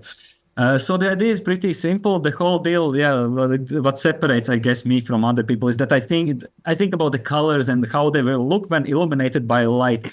I don't know anything about color schemes. I don't know anything. A lot of things in my composition are adjusted by task. Like in the last two modems, he just like apologizes for changing something in my comp, but he just gives a tiny tweak that makes my comp from looking shitty to awesome. I remember at Shankra, you were like, he was like, you were like a little bit nervous, you were a little bit and you come, you're like, Tass is over your computer, and he's like, and you're like in the background, you're like, I don't know what to do. and then all of a sudden, like I see Tass like call you back, and you're like, yeah. You were speechless. It was so funny to I see was speechless. The instant excitement by the fact that your project is now Tassified. It was awesome. Yeah, well, that's all of it is Tassified. So the whole deal was like, you will see a lot of resemblance with work because, for example, with Glass Crane and of course, you will see Shipibo here. And the whole thing is like, I think people are not motivated and inspired by Shipibo culture that much as the fact that Shipibo culture is inspired by DNT. And most people I know who involve Shipibo art in their work, well, if you do DNT, you most likely will see Shipibo. So, the thing with Shipibo is that sorry, what were you saying? Yeah, no, I'll go on. No, it's everywhere. Shipibo's everywhere. I think that I always try to tell people when it comes to Shipibo that like, the patterns of Shipibo Kunibo are actually not from the experience. They're actually from the women who don't drink ayahuasca. They dream. They are the kind of the keepers of the songs and the Icaroses, and they actually are the ones that they don't drink. I mean, obviously they do. This is like traditionally per se, but they're the ones who know the Icaroses and the songs, and the patterns are actually they're almost like a synesthesia. They're almost like a representation of the Icaros, of the song. And I always tell people that the patterns are less about like experience, and they're more about the patterns are less about like the end result and more about the experience. So like if you trace Shipibo over and over and over again, and you trace it and you trace it and you trace it and you learn it, you're actually getting the beneficial like aspects from it, versus if you take a Shipibo and you just put it on and it looks cool and whatever, you're not necessarily gaining the language. Do you know what I mean? Yeah, I know what you mean. I have been there. Yeah. I've seen people in my life and been lucky to be in drink ayahuasca once and learn and see that interact and it's very common thing with Chang for me and like very common all the time pretty much. So the thing is I had these visions also some years ago. I don't know, it's because of talking with Task or because I don't know, my trips change when I'm talking with other smart people or smart people in general. So my entire experiences have changed in style very similar to this.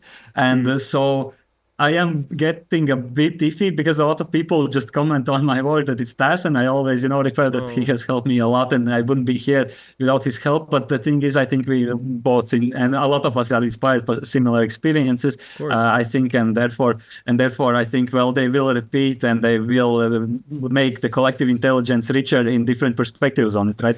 Well, so yeah, especially if you're trying to replicate or bring out a psychedelic experience. Yeah. It serves like as a knowledge base. Yeah. Exactly. It's actually like it makes it actually strengthens how amazing. Not necessarily Tas or you are, but the objectivity of like the psychedelic experience. Yeah, objectivity. Sure. Yeah. And that's a common theme. Yeah, I've seen. So here in the composition, since this is the easiest way for you to digest, it's very well. Yeah, I could have the same thing, just spread out of 16 or so layers. But the idea without the music is that Let's bring some music in. Some music from Daxine Maturi of Sangoma Records, a record label that I'm actually part of. Yeah, thank you very much, Daxie. We love you. Thank you. No, I know. Now I will ask for favors, man. I need some music for my visual sets. I'm telling you, I want to share this with people, not only your visual cast. Only thing is, I messed up one of the knobs and you won't get the premium experience here.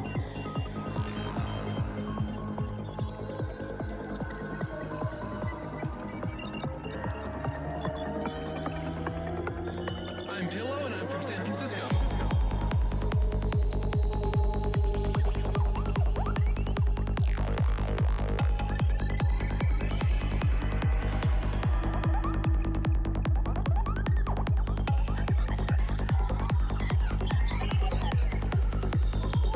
Very simple, and there's,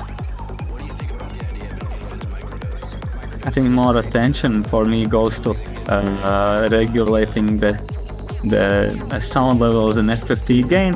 The only thing is I don't have it here now.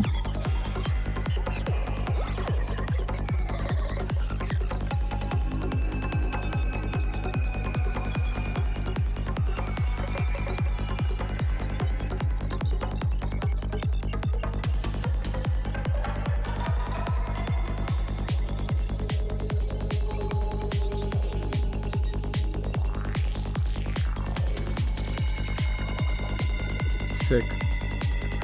Just some bugs, man. Just some bugs, man. Yeah, just some bugs, man. Of course, we know it's in a rush, so I'm just gonna make up a lot of excuses why I don't think it looks nice.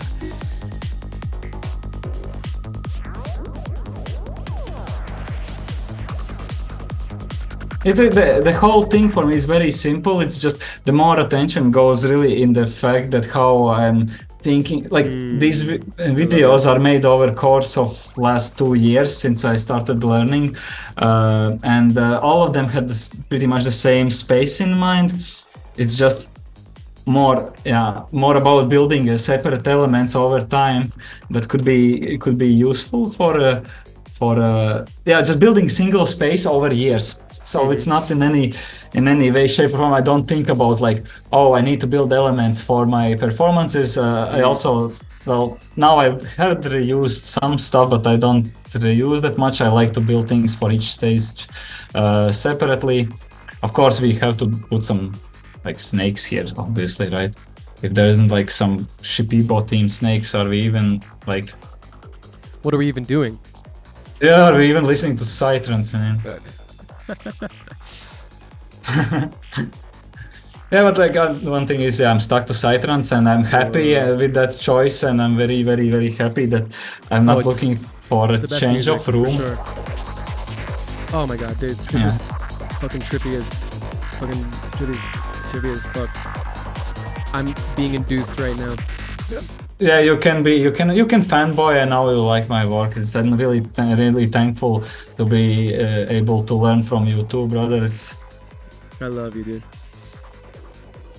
Alright, let's get into it.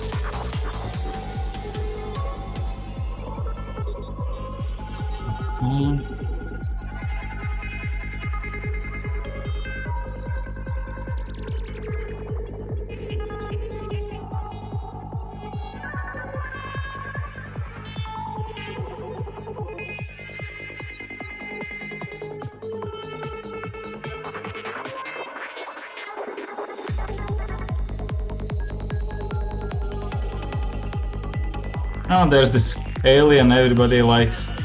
As you can see, there's just a floating head. Just a floating head. Just a floating head, man. And then it looks at you and doesn't. Then it looks. Oh Whoa. my goodness. Can somebody arrest this man? Can somebody arrest this man, please? He needs Why? to be arrested. He needs to be stopped. Yeah, that's the thing, because I'm like spreading some evil knowledge or something. Oh my goodness. This is I know you want to arrest me because you like my visuals so much. Yeah, exactly. I guess so. Okay, Oh my let's God. see some more stuff here. It's getting boring. So I think this whole effect comes from the fact that I'm just, I'm experimenting, but I'm thinking with those frequency separation in mind. So it gives, I guess, this whole jazz a bit more life. And ultimately, that's the goal, to make dead things, or let's say lifeless things, living. That's at least what those evil drugs have told me to do. So, Those evil being drugs. possessed and just, trying to make dead rock alive or something.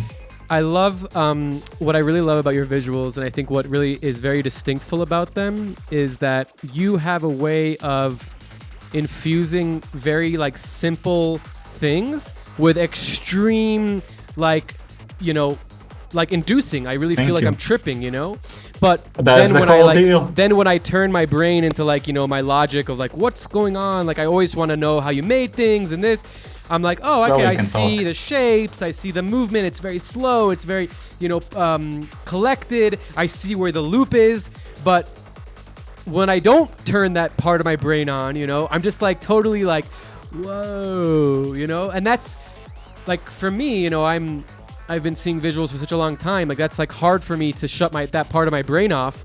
But with your stuff and with the people that I like the most, Taz, Delta, whatever, it's very easy for me to do that, because it's like, Yeah. even though I know how the sausage is made, I can still Yeah. enjoy the sausage, like Yeah.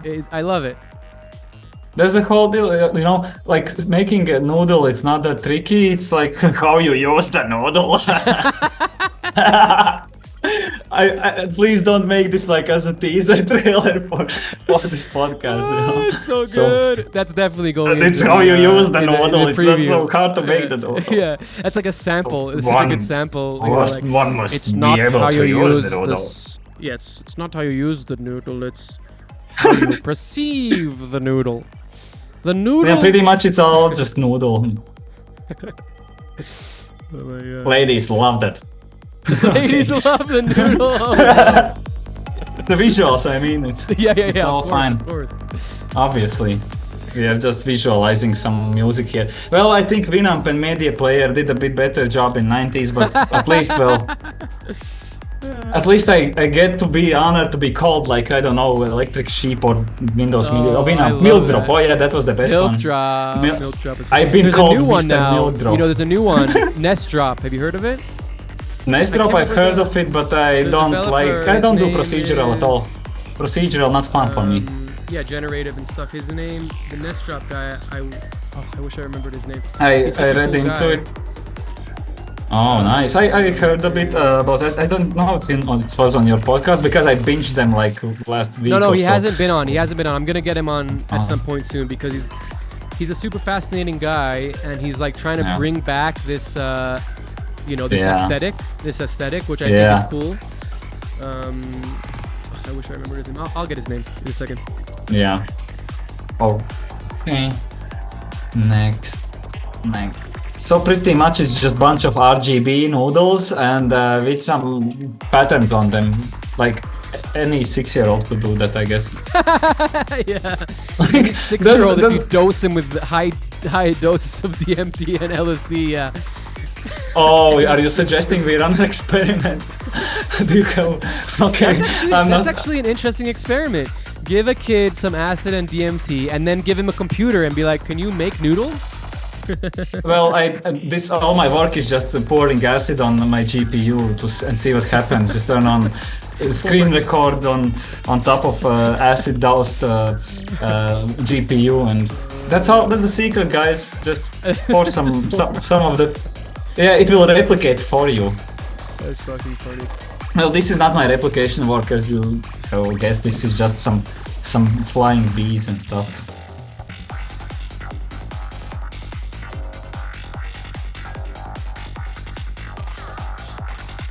This killer, dude. Oh, thank you so much.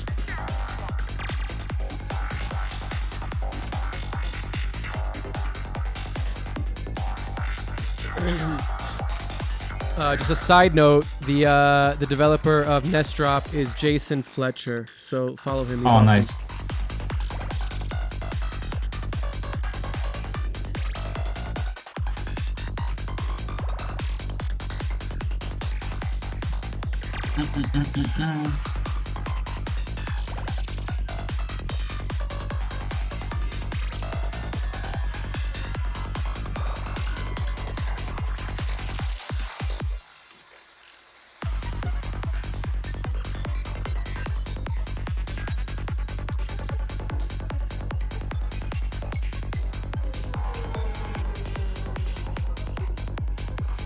Bunch of noodles, really nothing to see here. I don't know why you invited me here. Like I'm just.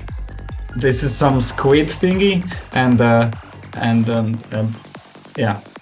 I think any VJ with actual knowledge how to actually do things could do this very nicely. Okay, more shrimps. This is actually a shrimp in my mind. I don't even know.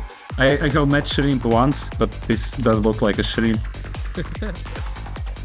And the highest power of this whole thing is a FFD gain knob that doesn't work for me because for this setup I'm not using internal FFD, I'm using this comp, so you don't see 90% of the awesomeness here.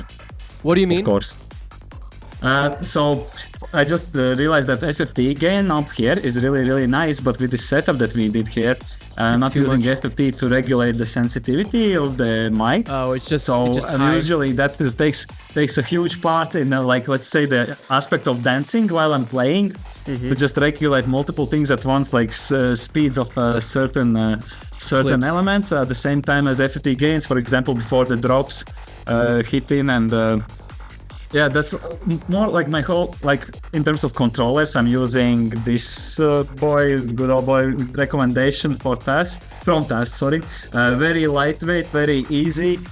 You can map it anywhere you like, right? It's not that tricky to do, The but the thing is iCore like the way Nano. yeah. For now, very good. You know, it all depends how you map it, I guess. And well, like how my knobs have different purposes, and they switch based on selected layers. And then if I haven't selected layers, and still, so a lot of effects get regulated separately. I don't use that much of effects besides, you know, just RGB and picking up the frequencies and just like edge detect, as you can see here. Not much, because most of the work I think is done in the fact that I plan out what I make, and it is all same space, at least same type of space, let's say a room with the similar physics that they always repeat. Many of you might know what I'm talking about, and just different things I can mix in there, use to sort of modularly build it. Sounds really cool. Actually, it's just make different noodles, you know. It's like, see, there are some noodles here with eyes on them. It's long story short, nothing nothing too special. Nothing to Anyone see can here. go Carry to on, modern. carry on. I Yeah, can see here. yeah, like anyone can go to modern. Whoa. Those snaky, like they're not even snakes. They're just like noodles with eyes. But those ones are my favorite because Those they're very are- like, they're like very friendly. They're very like DMT Oh, then I'm gonna- vibes, you know. Then I'm Like, gonna they're give very you like- one. Oh, look at that. These are this is a lot of new stuff. I haven't seen this stuff before. Yeah, because why would I show you exactly the same things you already seen? It wouldn't be so fun. Here you alright, go. I man. know you like this one, young. Silly boy.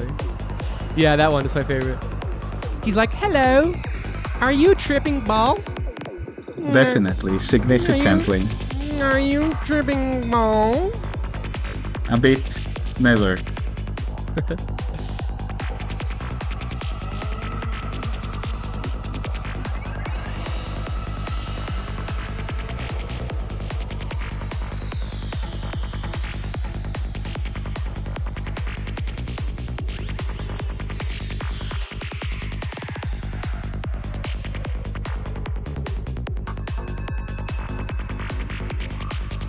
Beautiful. Some Thank you color. for sharing that, Raymond. Oh well, thank you for letting me share this. It's just some noodle. You Now already let's see know how the the story. sausage is made. I want to see the Oh noodles, boy, the noodle ingredients. yeah, noodle ingredients for the win. Okay, so there's one on honestly. There's a So noodle I guess yeah. So I guess let's go through the whole process. I will go through really fastest version possible. After Effects. These textures, you see these amazing textures that everybody wants and everybody likes and everybody cares to see and learn from. So okay, let's do a new texture. So usually I don't know. That's the this whole lesson will be without any accuracy or any correctness in terms of how color theory works. I have no clue what I'm doing. I'm telling you, I don't know anything about scaling. I don't know anything about anything. I just make color. So, okay, so let's say we want some texture that looks like roughly something that's not black, right? Something that's not just a black square. So let's just skip over the place where the texture has been already drawn in very simple steps.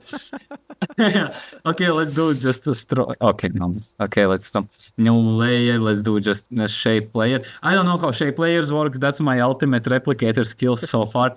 So you're gonna love this. I'm telling you. I could do just animated Shipibo to make fun of everyone who does make Shipibo. Okay. So let's just say this is our trippy pattern that I saw on a trip, right? Definitely, Super trippy. 100%. Super trippy. It's obviously needs to be high contrast. It needs to be. It can't be just like a regular pattern because we all know psychedelic visuals are very high contrast. Of course. Anyway, we have 2-second loop. We're gonna. Okay, this is gonna be so fun.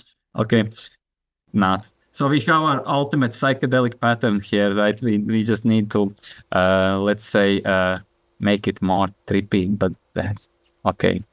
So it's just a white line. We don't like white line. We want it to glow or something like that. Let's add glow. See, it glows. It glows. There is some glow. The glow color will be blue. For that matter, doesn't matter. That's If I red. find that's red, sorry. I like words don't make that much sense to me. Okay, so yeah, we have this awesome layer that is just this super psychedelic pattern that I can also just for fun, just so you don't hate me too much, I'm gonna just generate some pattern here too because at least it doesn't look like. Oh yeah, cell patterns. Everybody loves those. Just so it doesn't look so. Okay, no, let's not. Sorry, I'm thinking multiple things at once. That's sometimes tricky.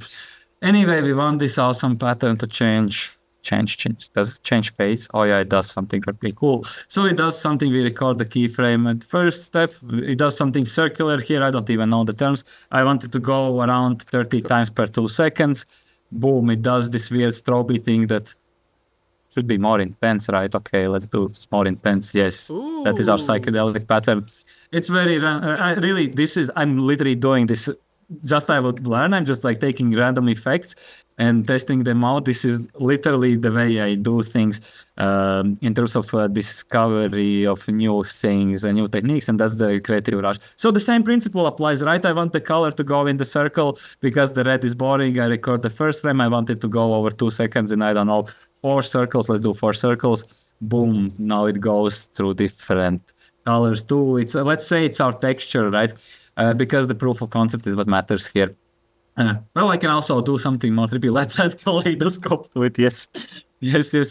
So there's a nice effect in After Effects, of course, called kaleidoscope or kaleidoscope. I'm sorry, and it does what you might have guessed. It's kaleidoscope, right? Of course. Let's make it this one. I'm not gonna even name them because it's this one works for me too. Language is overrated anyway. Let's see. Okay, so this probably will spin too fast, but for proof of concept and the skill necessity, this will be enough. I just want you to have fun while learning. By the way, having fun while learning is the best way to learn. Here in USSR, or post-USSR, I'm sorry, we used to think that pain is the best teacher. That's why teachers were hitting us with rulers. But now I discovered that the fun is much more fun. So what better way to have fun than just fuck around and see what happens? Okay, so let's see, we have our texture here. It's looping because we are so quick here. I don't even know how it will look, but that's the fun part. I don't know if you noticed that, but you had a muscle memory of Control S. Did you notice that? Oh, wow. You muscled memory Controlled S, Yeah, and then you're like, I don't need to save it. And you did cancel. I love that. Oh, nice. Yeah, okay, yeah, that could be thing. I never put it in language in that regard, but yeah, that makes sense. Oh, I never knew. This is cool. Okay, so let's say this is our pattern. Again, I don't know anything about formats. I'm just a newbie, just started here. Let's add it to render queue. All I know is the textures usually come in image sequences, right? So here's a folder with textures. Let's say this is the amazing visual cast, ultra psychedelic. Whatever, psychedelic. Yeah. USSR, post USSR. Oh my God, I'm not text. aware of the accent, so this is probably much funnier for you than for me. I sound perfect British, by the way, to me. Okay, so ultimate visual, whatever. Okay, so we're gonna save it as an image sequence. I don't know which one is better. You tell me. I'm gonna use the JPEG because. Why not? I mean, it works. Image sequence, all good. Yeah, let's render that. So the first part of the journey is done. You know how to make the magical textures I will always make. It's the same process, but a bit different. But you're gonna learn because you have this nice recording of me doing so finally for the first time in your ever life. Next time we open Blender, even though I've learned Blender only for 2 weeks. So Blender. I have no clue what I'm doing. Oh, by the way, I will ask you to tell me how to do these things if you can, and teach me Unreal because I love Eevee now, but I want faster. I just get used to fast Eevee. I want more fast. We'll teach you Unreal, don't worry. It's okay, thank you. So what do we want? We want to make some noodle. Again, I'm not pro in this, so this will be much slower than me using After Effects because I'm only 2 week experience in Blender, but I know that making a noodle usually involves some sort of a curve, right? So let's draw a curve. I know that Blender is all weird, so you have to switch to edit modes and stuff. To me, it's weird because... still weird. Amazing Cinema 4D I loved, but too broke for that. So maybe one day. Anyway, let's draw a noodle. Noodle will be drawn by drawing. You guess what? Noodle. See, there's a noodle. It's just whatever you can twist. I mean, look how amazing that was that you just did that. That was. But, can you do that in Cinema 4D that you could just draw like that? Yes, of course. Oh, okay. It's just basic spline. In Cinema 4D, it's much easier for me. Have you played with a grease pencil? Yes, of course. The bug you saw in the visuals is grease pencil. Nice. I love it, but again, I'm not going to be using it for too much because I haven't figured it out yet. It's a bit buggy. So I need a noodle to fly on this path probably because, those noodles need to go somewhere. Not to talk about noodles. I need to shut up. Okay, so we have a path for the noodle. Now we need to think of a noodle. What is a noodle? It's just, I guess we talked about it, a cylinder, right? Really just stretched out, I guess. Let's do a cylinder. Cylinder. I still don't know how to add the cylinder. Thank you. You're good. Thank you. You're assisting me in the software. I'm like pretending to be a master in this podcast. So You're thank you. not pretending. Don't worry. Yeah. Well, that's the thing. It's only 2 week experience for me. I hated Blender for everything. I just never You're gonna liked love the it. way I it looked. guarantee you. We're gonna do another I- podcast in a year, and you're gonna be like, Oh, I nice. love Okay, Blender. that's a promise. It's amazing.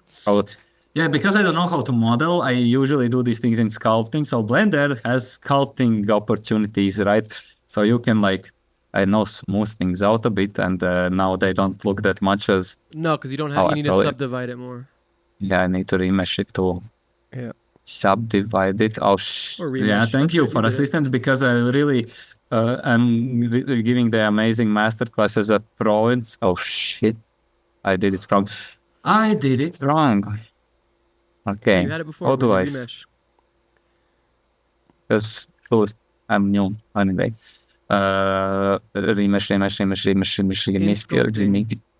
Remesh. Yeah. Yeah, you have it. See, it's all dense now.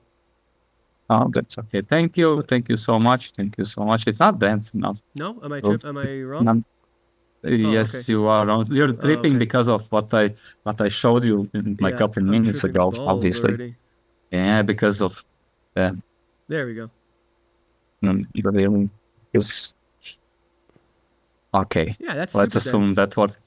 that looks like a noodle. I will not get into much of a detail of making the noodle like perfect, but what we want is noodle. You can learn how to make noodle with pointy things by attending my course that I will sometime let out. There are courses on how to make noodles. Join Anyway, so this- Raymond's Patreon now.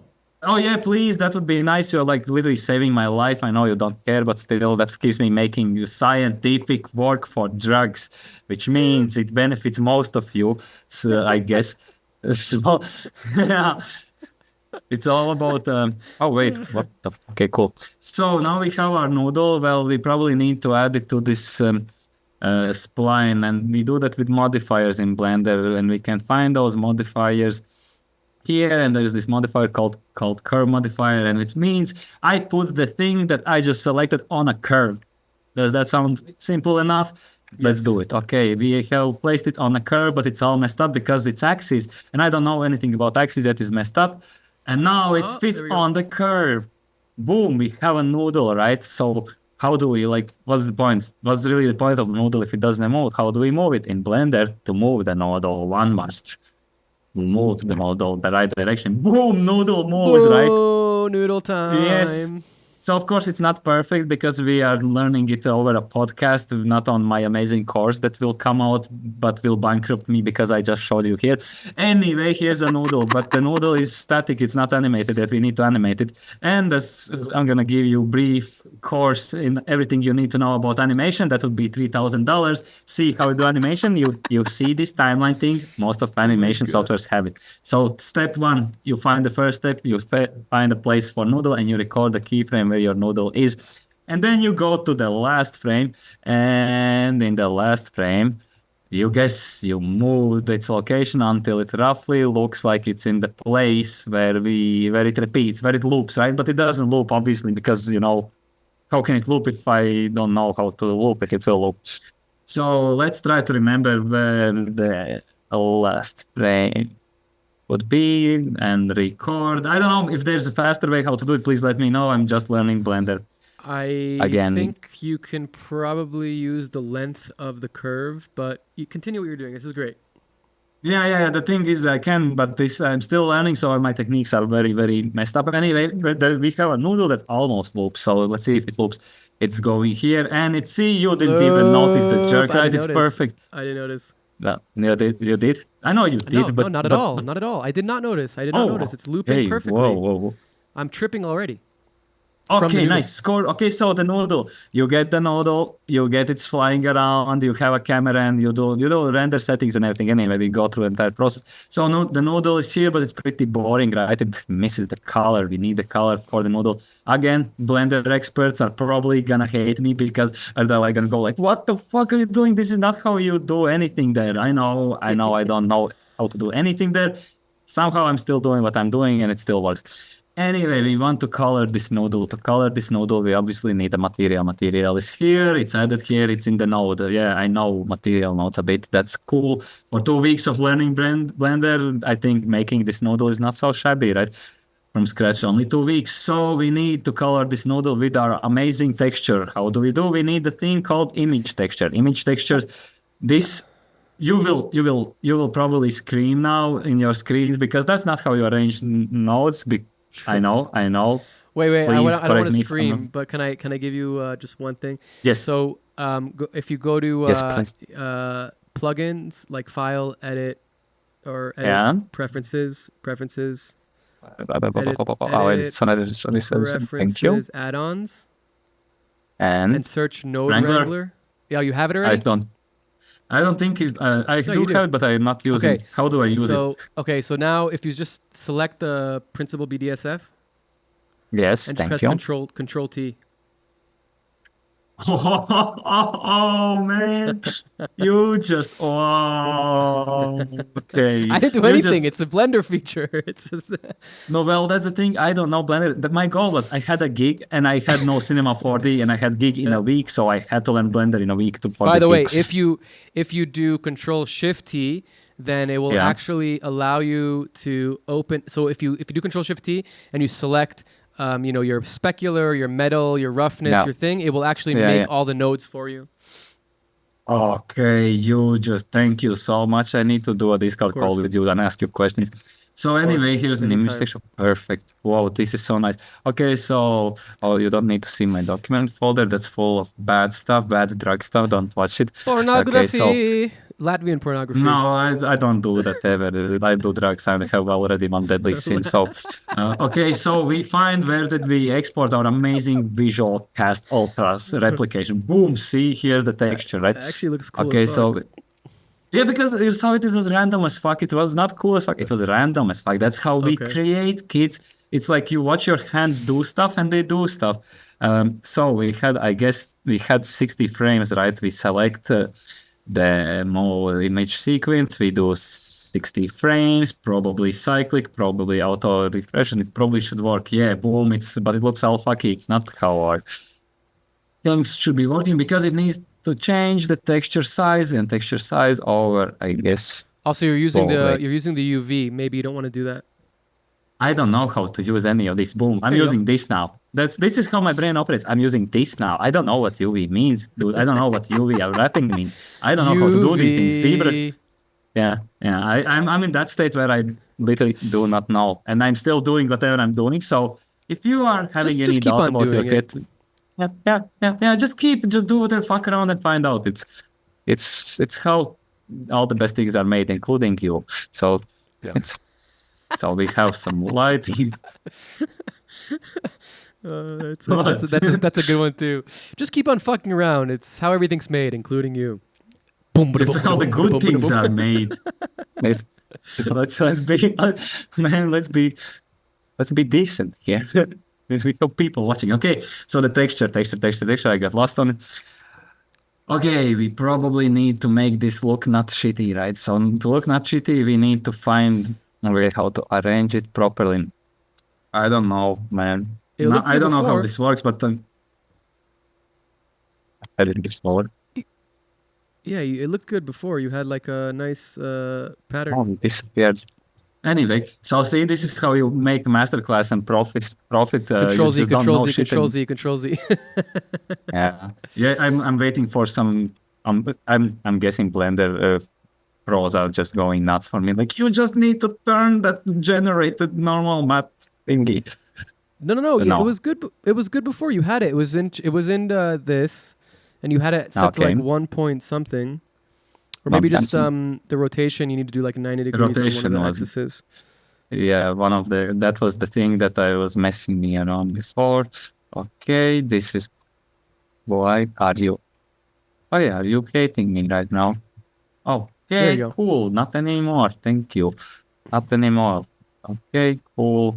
Awesome. This is getting looks like something. Oh yeah, here we go. Oh yeah. Our amazing Fuck texture yeah. is here. It's just in the perfect.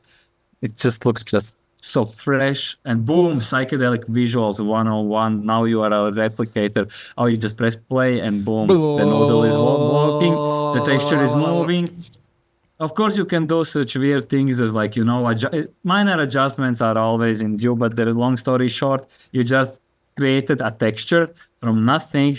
You put it on a noodle and now noodle flies around with your texture. So now let's replace the weird, boring texture that was altered now with something simple that was made with, I don't know, Saber, like eyes looking around.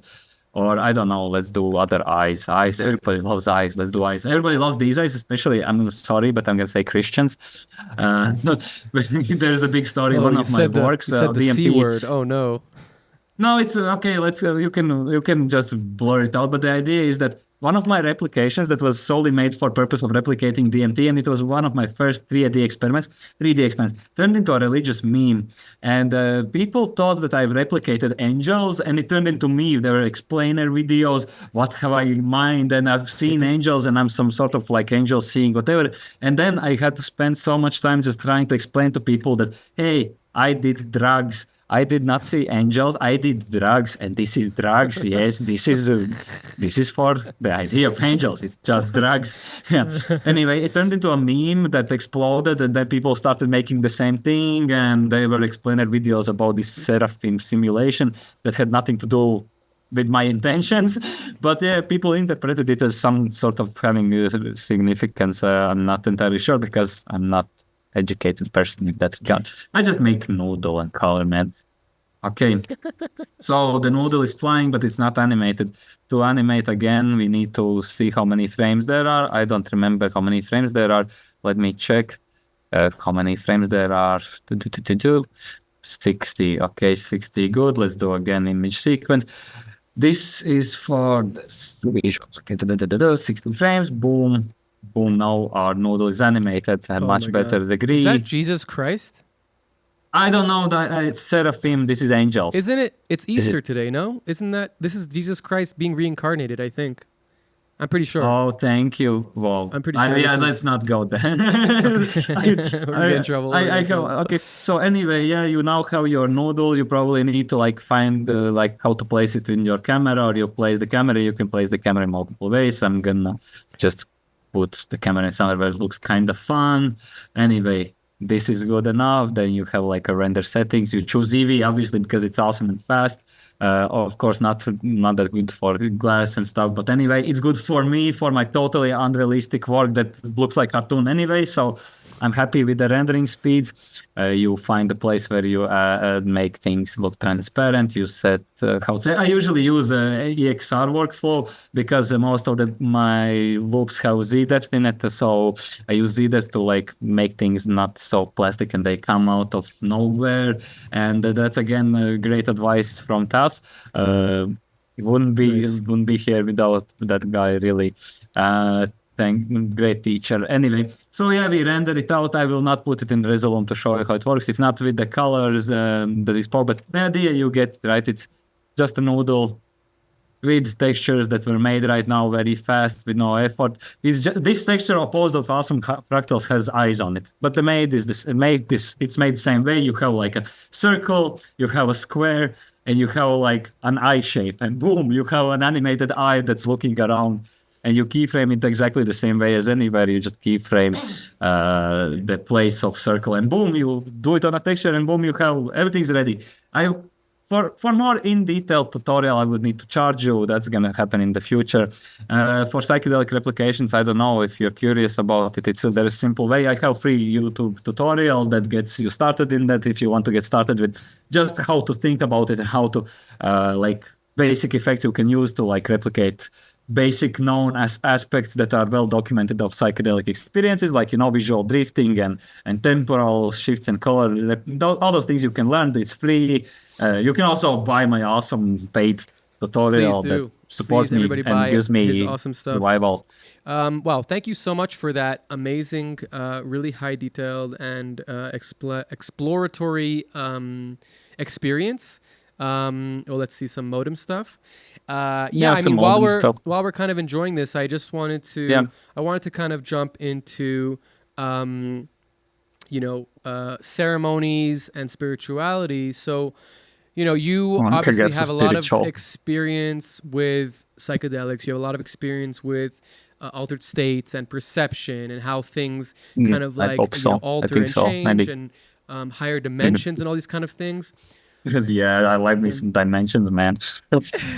Where does spirituality meet you, and how do ceremonies with plant medicine or even with some chemicals, how do they differ from a normal kind of like just doing drugs at home experience? Not at all. Okay. Okay, For so you. the whole idea, my spiritual insights, my spiritual viewpoint and stuff is, I've been through a lot of phases with psychedelics. A lot of people resonate with. I've been through Messiah syndrome. I've been through McKenna syndrome. I've been through all these stereotypical, let's say, cliche steps of being a psychonaut. I've taken mushrooms once and thought they save everyone. I've seen psychosis. I've been attacked by a person who is psychotic with a knife in the middle of the night on psychedelics. So I stay away from claiming that there's like spiritual. I'm not claiming anything. What I'm gonna share is my personal thought of mentalities or ideas or perceptions on reality that has served me a practical, given me practical, useful, good, and then they sort of are in form of mind hacks, there are neurological signals in mind, like a psychological side that you do a ritual, like double inhale, exhale, and it can calm you down and stop a bad psychedelic trip. So the same way, I have my framework is sort of on, practical psychological tools to use your computer, in different ways and gain most insight. And in terms of substances, I like substances that generate the most insight. And insight can be spiritual, insight can be practical, it can be mental, it can be mathematical, it can be technical, it can be just like learning a language, it can be and so on. So I do have my, I would say, called religious beliefs that haven't been proven anywhere, and I just stick to them like they're like my reality. That's, I would say, religion, and they compose of just beliefs. In terms of spiritual, I find the word in our sense using word spiritual quite a bit washed out by culture. So what I think is, you carry water, chop wood, you get enlightenment, you carry water, chop wood.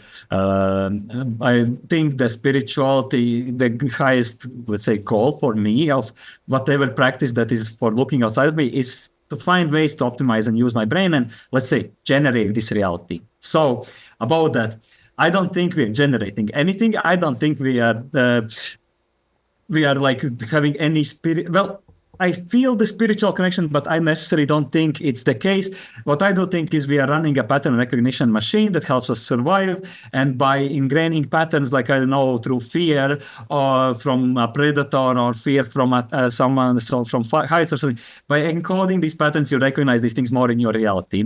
That being said, by experiencing an idea on psychedelic, you can, if it's useful or not the case too, ingrain it in your reality and see it everywhere, this bias sort of thing. So if you start believing that, I don't know, we are all one, you will notice it anywhere. Is it serving you practical use? Yes, probably, because you probably start to take care of yourself and people around you. other people better, you love people more. So it serves a practical purpose.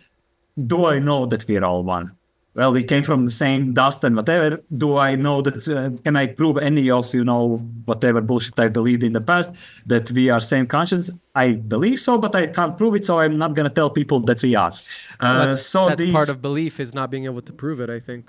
Yeah, that's the thing. It works for me. What I'm here to do, I like to share. Yeah, I love to share insight I've gained through my journeys, also lessons. Like, I've been in a lot of traps. I've seen enough psychosis in my life to know that I'm not fucking around with psychedelics by telling that people will be healed because of them. They do get healed in most cases, but there are some people that you should not tell that psychedelics are good, and you don't know until they grab a knife and spontaneously attack you. So that's from real experience, and there's been many more like that. Trust me or not, you don't tell everyone needs psychedelics. In terms of spiritual, so I live in middle of nowhere. I pretty much self-sustain on my art. I live in middle of nowhere because I can hear my own thoughts, I like to think, because in city I'm usually very consumed by other people, stories, feelings I get from them there, so I can think here. So beliefs. My beliefs get updated constantly every time I learn something new. Just now, for example, I told you before I learned that there's a research paper that shows that you can have like MDMA experiences without the calm down. That's my new belief because I've tried it and it worked. So that becomes a part of my new belief, which is working for me. So not really scientific. Well, it is scientifically based, but not really. Also, things that are not really scientific. It just helps me. So, for example, I believe that practice makes perfect. So be careful what you practice. You are practicing something all the time. Even now, I'm practicing something. So there's an inertia and I'm growing skill right now that will get better. So if I sit at my computer and jerk off and watch whatever, I will get better at it. But I could be making these replications, right? So I get better at it. If I sit and complain, I get better at it. If I sit and think that I'm like doing bad in life, I'm get better at it. Everything I do, I get better at it. It's just my religion. It works for me. Yeah. It becomes sort of a physics rule in my mind, and because of I think we are pattern recognition machine, my brain wants to find pattern that resembles it. So, for example, if I want to buy a new car and I'm looking for, let's say, BMW, I will see BMWs everywhere. Right. If I'm afraid, that's the thing. I will see them on the street everywhere. Does that make there be more BMWs? I'm driving a Subaru. Now I see Subarus everywhere. Does that make me generate more Subarus, or I just tune my perception in a regard to recognize the patterns? So this brings us to your question. Sorry for the detour. I think it's important. So all my thoughts require backstories just to give a better practical usability for the viewers. So that being said, let's go to psychedelics. There's this bit of a magical thinking attached to it for me, which is, especially with DMT, the ritual use. I believe that psychedelics, because of the effect that is called higher subjectability, it takes part of neurogenesis, which, it helps your brain grow new neurons, which means new knowledge. So if you spend your trip watching your ceiling evolve, you will get better and grow knowledge about your ceiling evolving. But what happens if you, try to learn new language or skill on the experience? You will get really good in the experience really fast. At least, neurogenesis used right anyway. So let's go with a magical part. So because of this higher subjectability, I think what happens is you are ingraining pattern that you're learning or watching the ceiling, for the example, in your consciousness. So you recognize it more in your daily life. So, for example, I saw hexagons in my trip. I start noticing hexagons in reality, or I saw the code for reality on mushrooms. Now I think I see the same code, even though for me code updates with new experience. Anyway, I don't think it's a code. I think it's just my pattern recognition. Anyway, so now let's go to magic. So because I can burn in this pattern, maybe I can, I want to see my reality unfold in this way. I want to go to, let's say, modem, I have no VJing experience. I have no clue how to do these things. I want to go to modem. So what this little junkie did in the Netherlands, obviously, he started believing in magic. And so what he is thinking that if he does have a peak experience with, let's say, DMT in completely calm mind, while only holding an image of being in modem and, regulating the entity without ever having that experience, that's magic. Again, hippie nonsense. Please, it's just my junkie experience that is not real. Manifestation. Anyway. I mean, it's very let's call it that, whatever. So what happens is, I build this wish in my mind that is like, I wish I could go in modem, and for example, and then I has the experience, and that pattern gets ingrained in my mind. And this again, I have beliefs with DMT too, with entities with me that are not like both beliefs and all. Anyway, I do either get in my experience the rewarding entity that sends you love, or something that punishes you. My personal view is if it's something rewarding, like an octopus that you've seen already here, that is wrapping some gifts, I feel that my translation is that I'm doing something good in life on my path and I'm getting reward. If I meet gestures and I think about it, I only meet gestures when I'm doing things that I know I shouldn't be doing, like having a job that I hate to sustain myself, or doing something that I really know that I don't want to do anyway. So I'm in this state where I'm going in a psychedelic experience with this image in my mind that I want to, let's say, burn in my mind because of simple aspect of neurogenesis and higher subjectability that's now proven with science.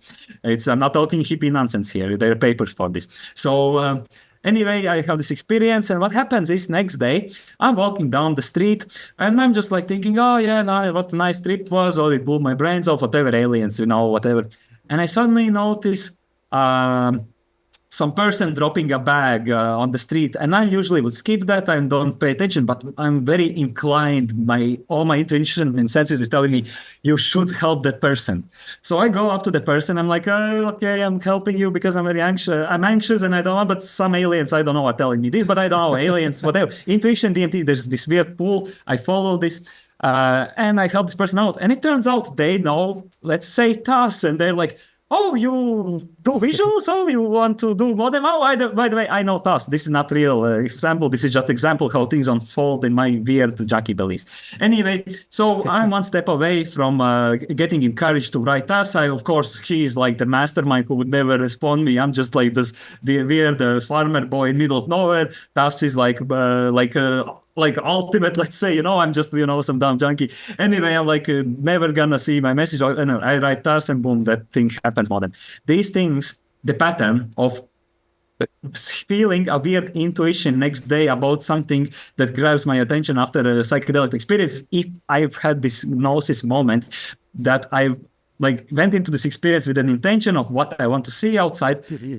So this thing repeats, and it repeats through weird accidents for me. And I don't think it's magic. I don't think I call it magic, but I think it's just, if you learn how to hunt, for example, or recognize a predator in a forest, you will eventually get in tune by noticing subtle tracks. You will be noticing smells. You will be noticing things a bit outside of your perception that pull your interest, even though you linguistically with your mind don't really have language for it, but you have grown in tune with it. So trusting that thing in tune, that weird intuition that I really need to help that person out with the bag, even though I would never do it, I do. And I listen to the first intuition, and suddenly, boom, I'm going to, I'm getting approached by scientists, I'm getting approached by people working on movies, I'm getting approached, I wanted to travel. I never traveled. I wanted really to travel. My wish, let's say, was to travel because of my work.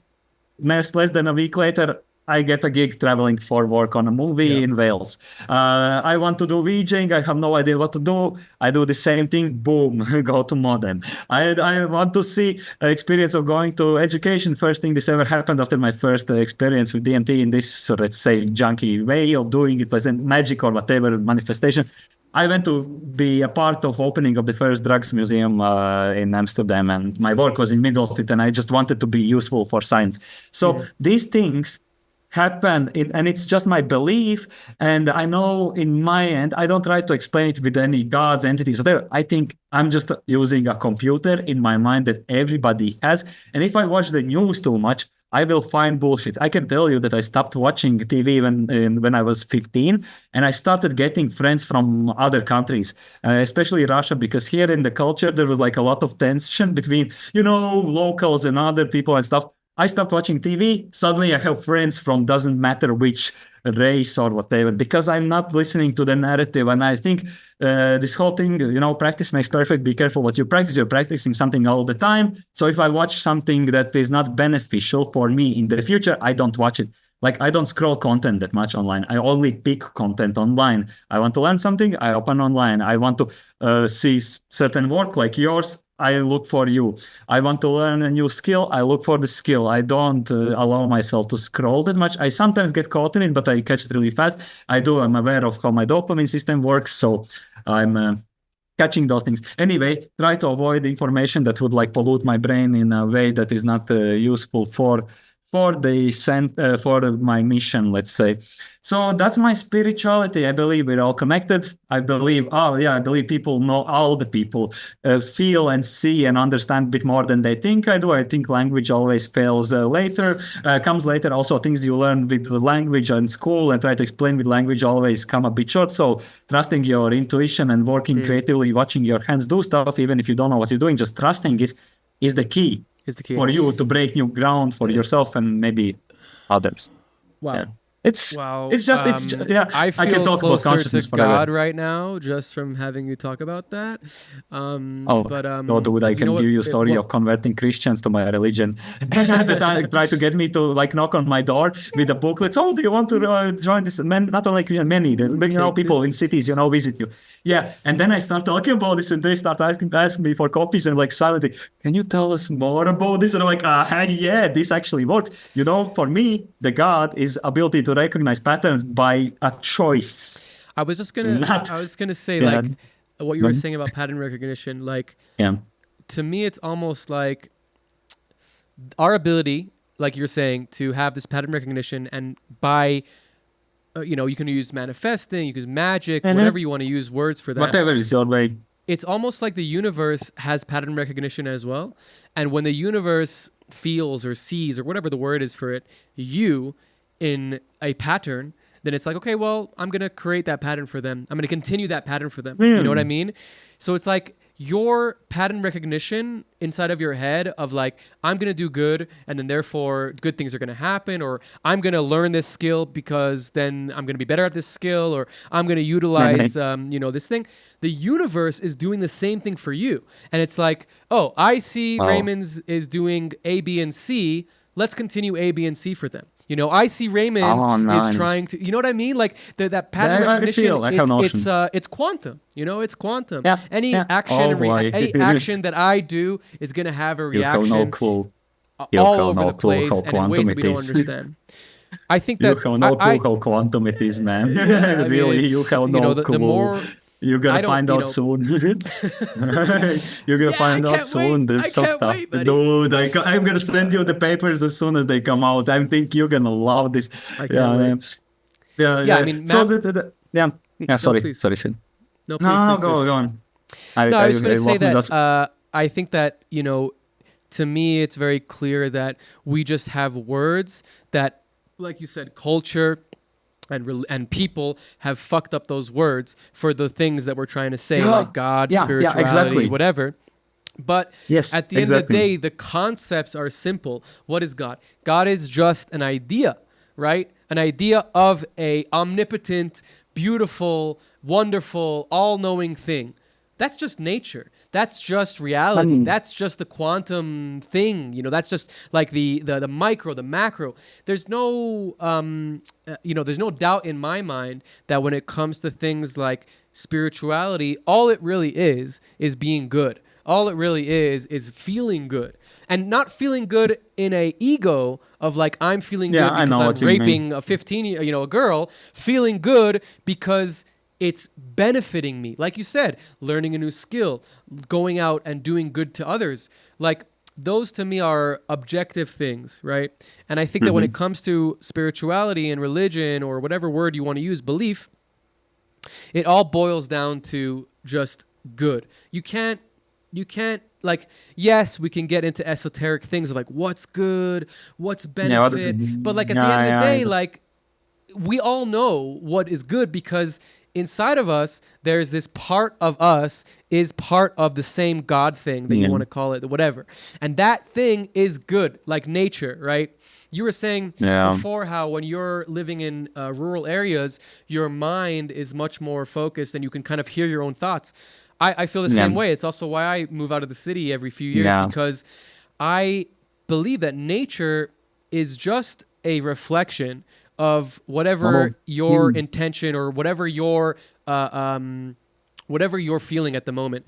And when it comes to bettering yourself and becoming better and higher and more, closer to that, let's call it God,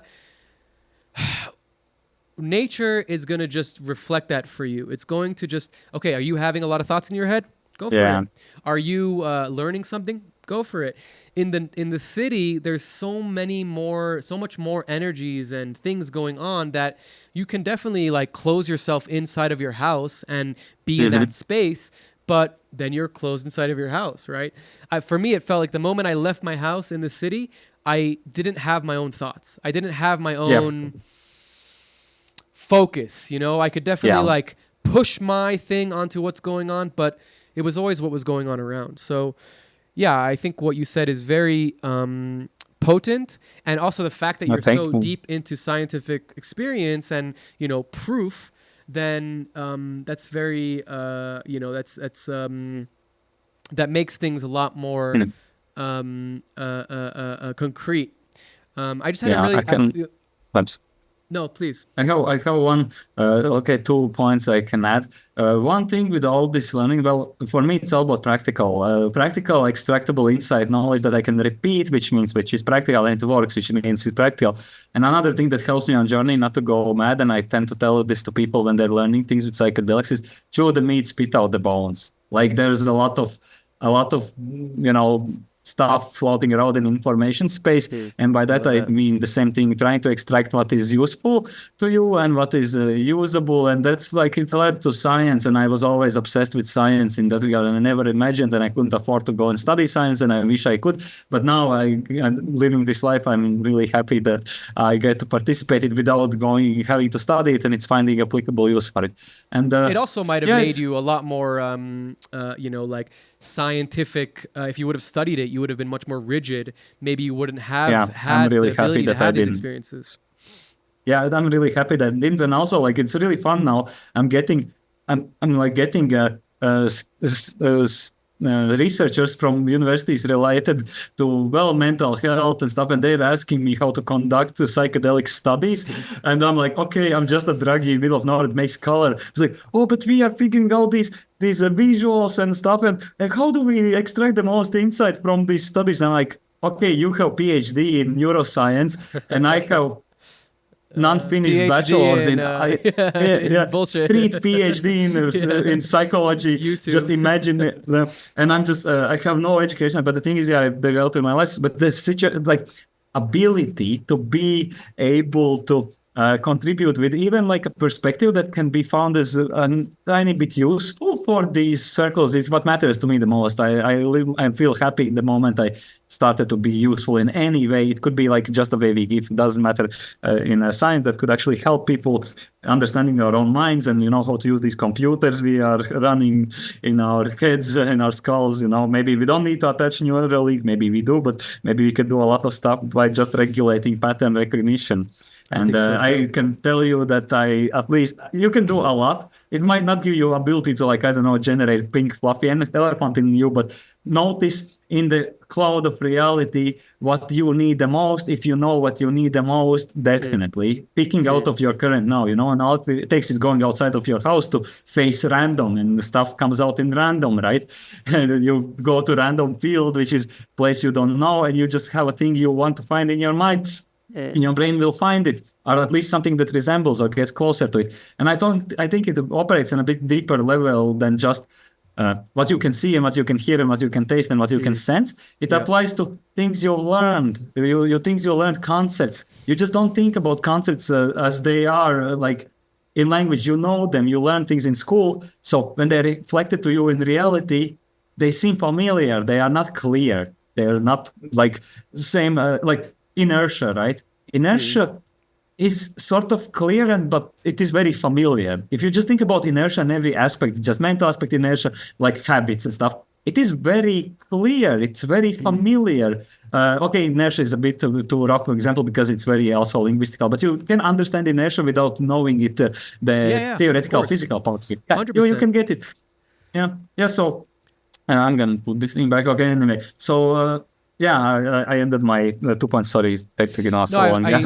What the last point that you were making about inertia, that's what I wanted to say was, you don't need to understand things on a scientific level or in a deep level to understand them, right?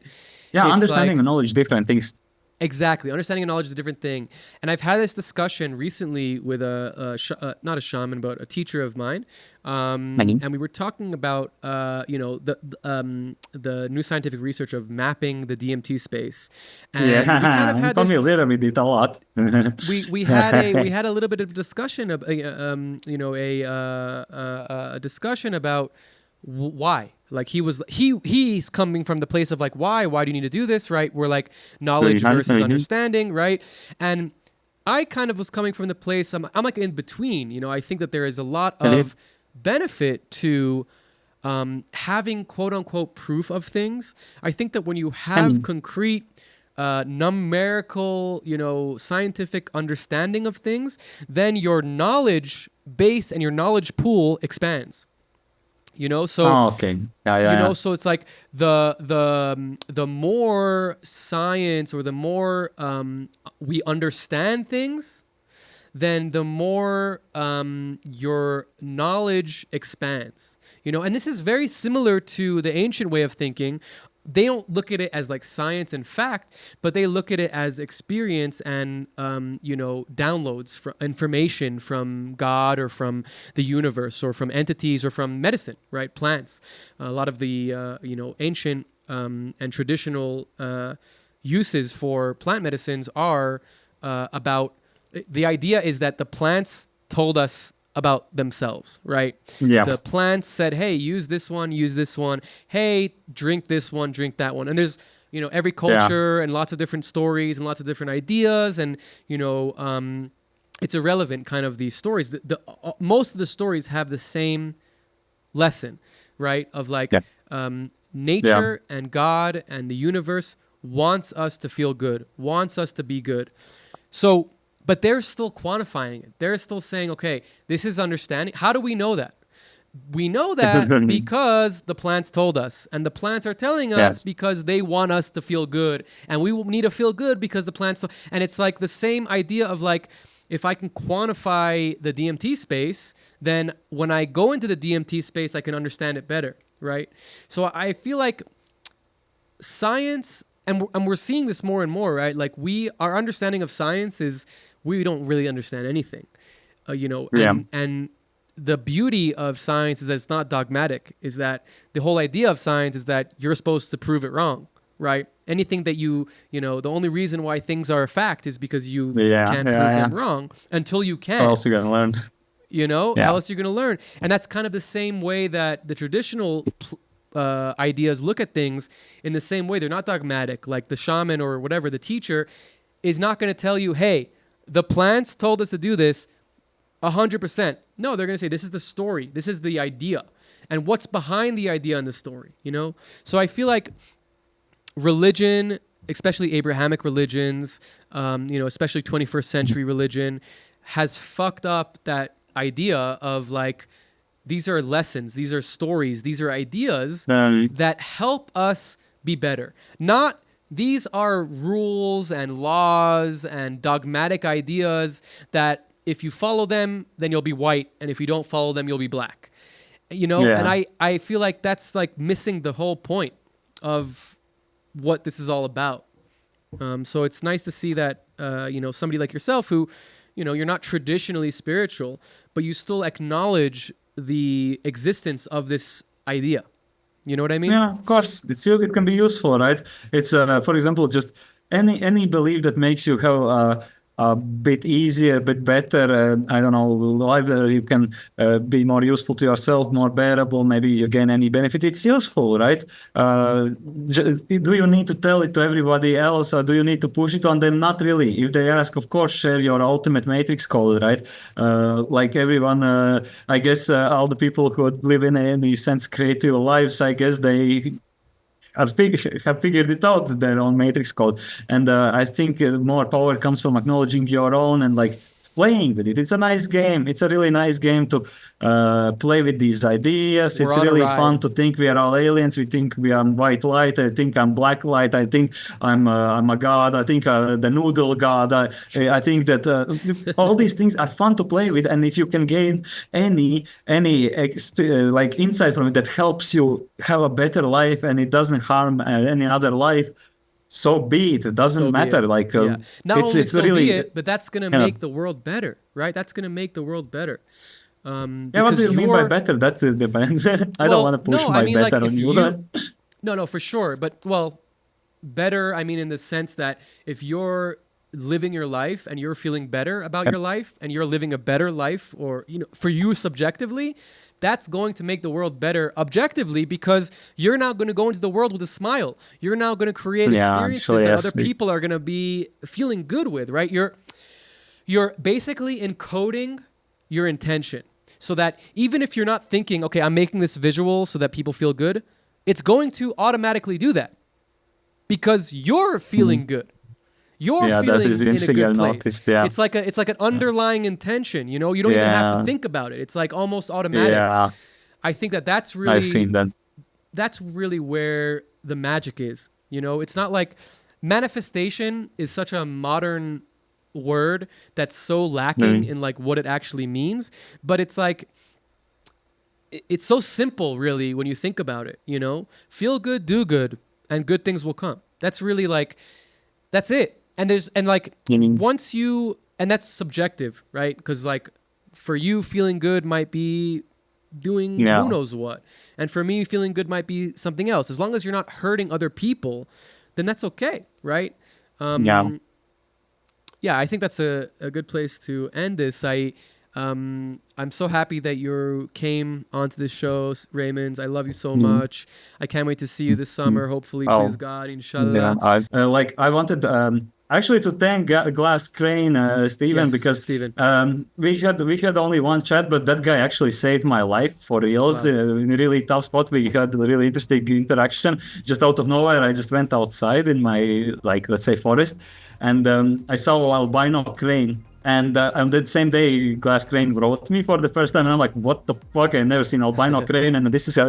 But yeah, that guy has helped me and saved my life. But that tough moment in my life, same like visionary artists and like VJs, you guys are the best. I never imagined I would like meet such a crew of people. Like to be lucky to work with Grace and be like, yeah. I'm so blown away by people doing psychedelic art, in regard yourself included, and the mentalities and personalities. And I do believe our world is becoming a much better place because people are just trying to share something that we all have seen and then we can't describe, and we try to grow objective value of it so we can learn and grow Amen. and find benefit for all living beings as much as we can. Hell yeah, Yeah. dude. Thank you so much for coming, and we'll Thank see you you for soon. this. Wowee. What a discussion.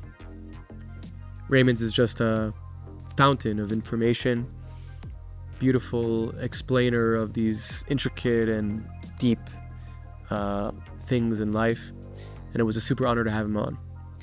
Thank you so much to Manta Smash for the awesome intro and outro music, and next week we have on a very special guest.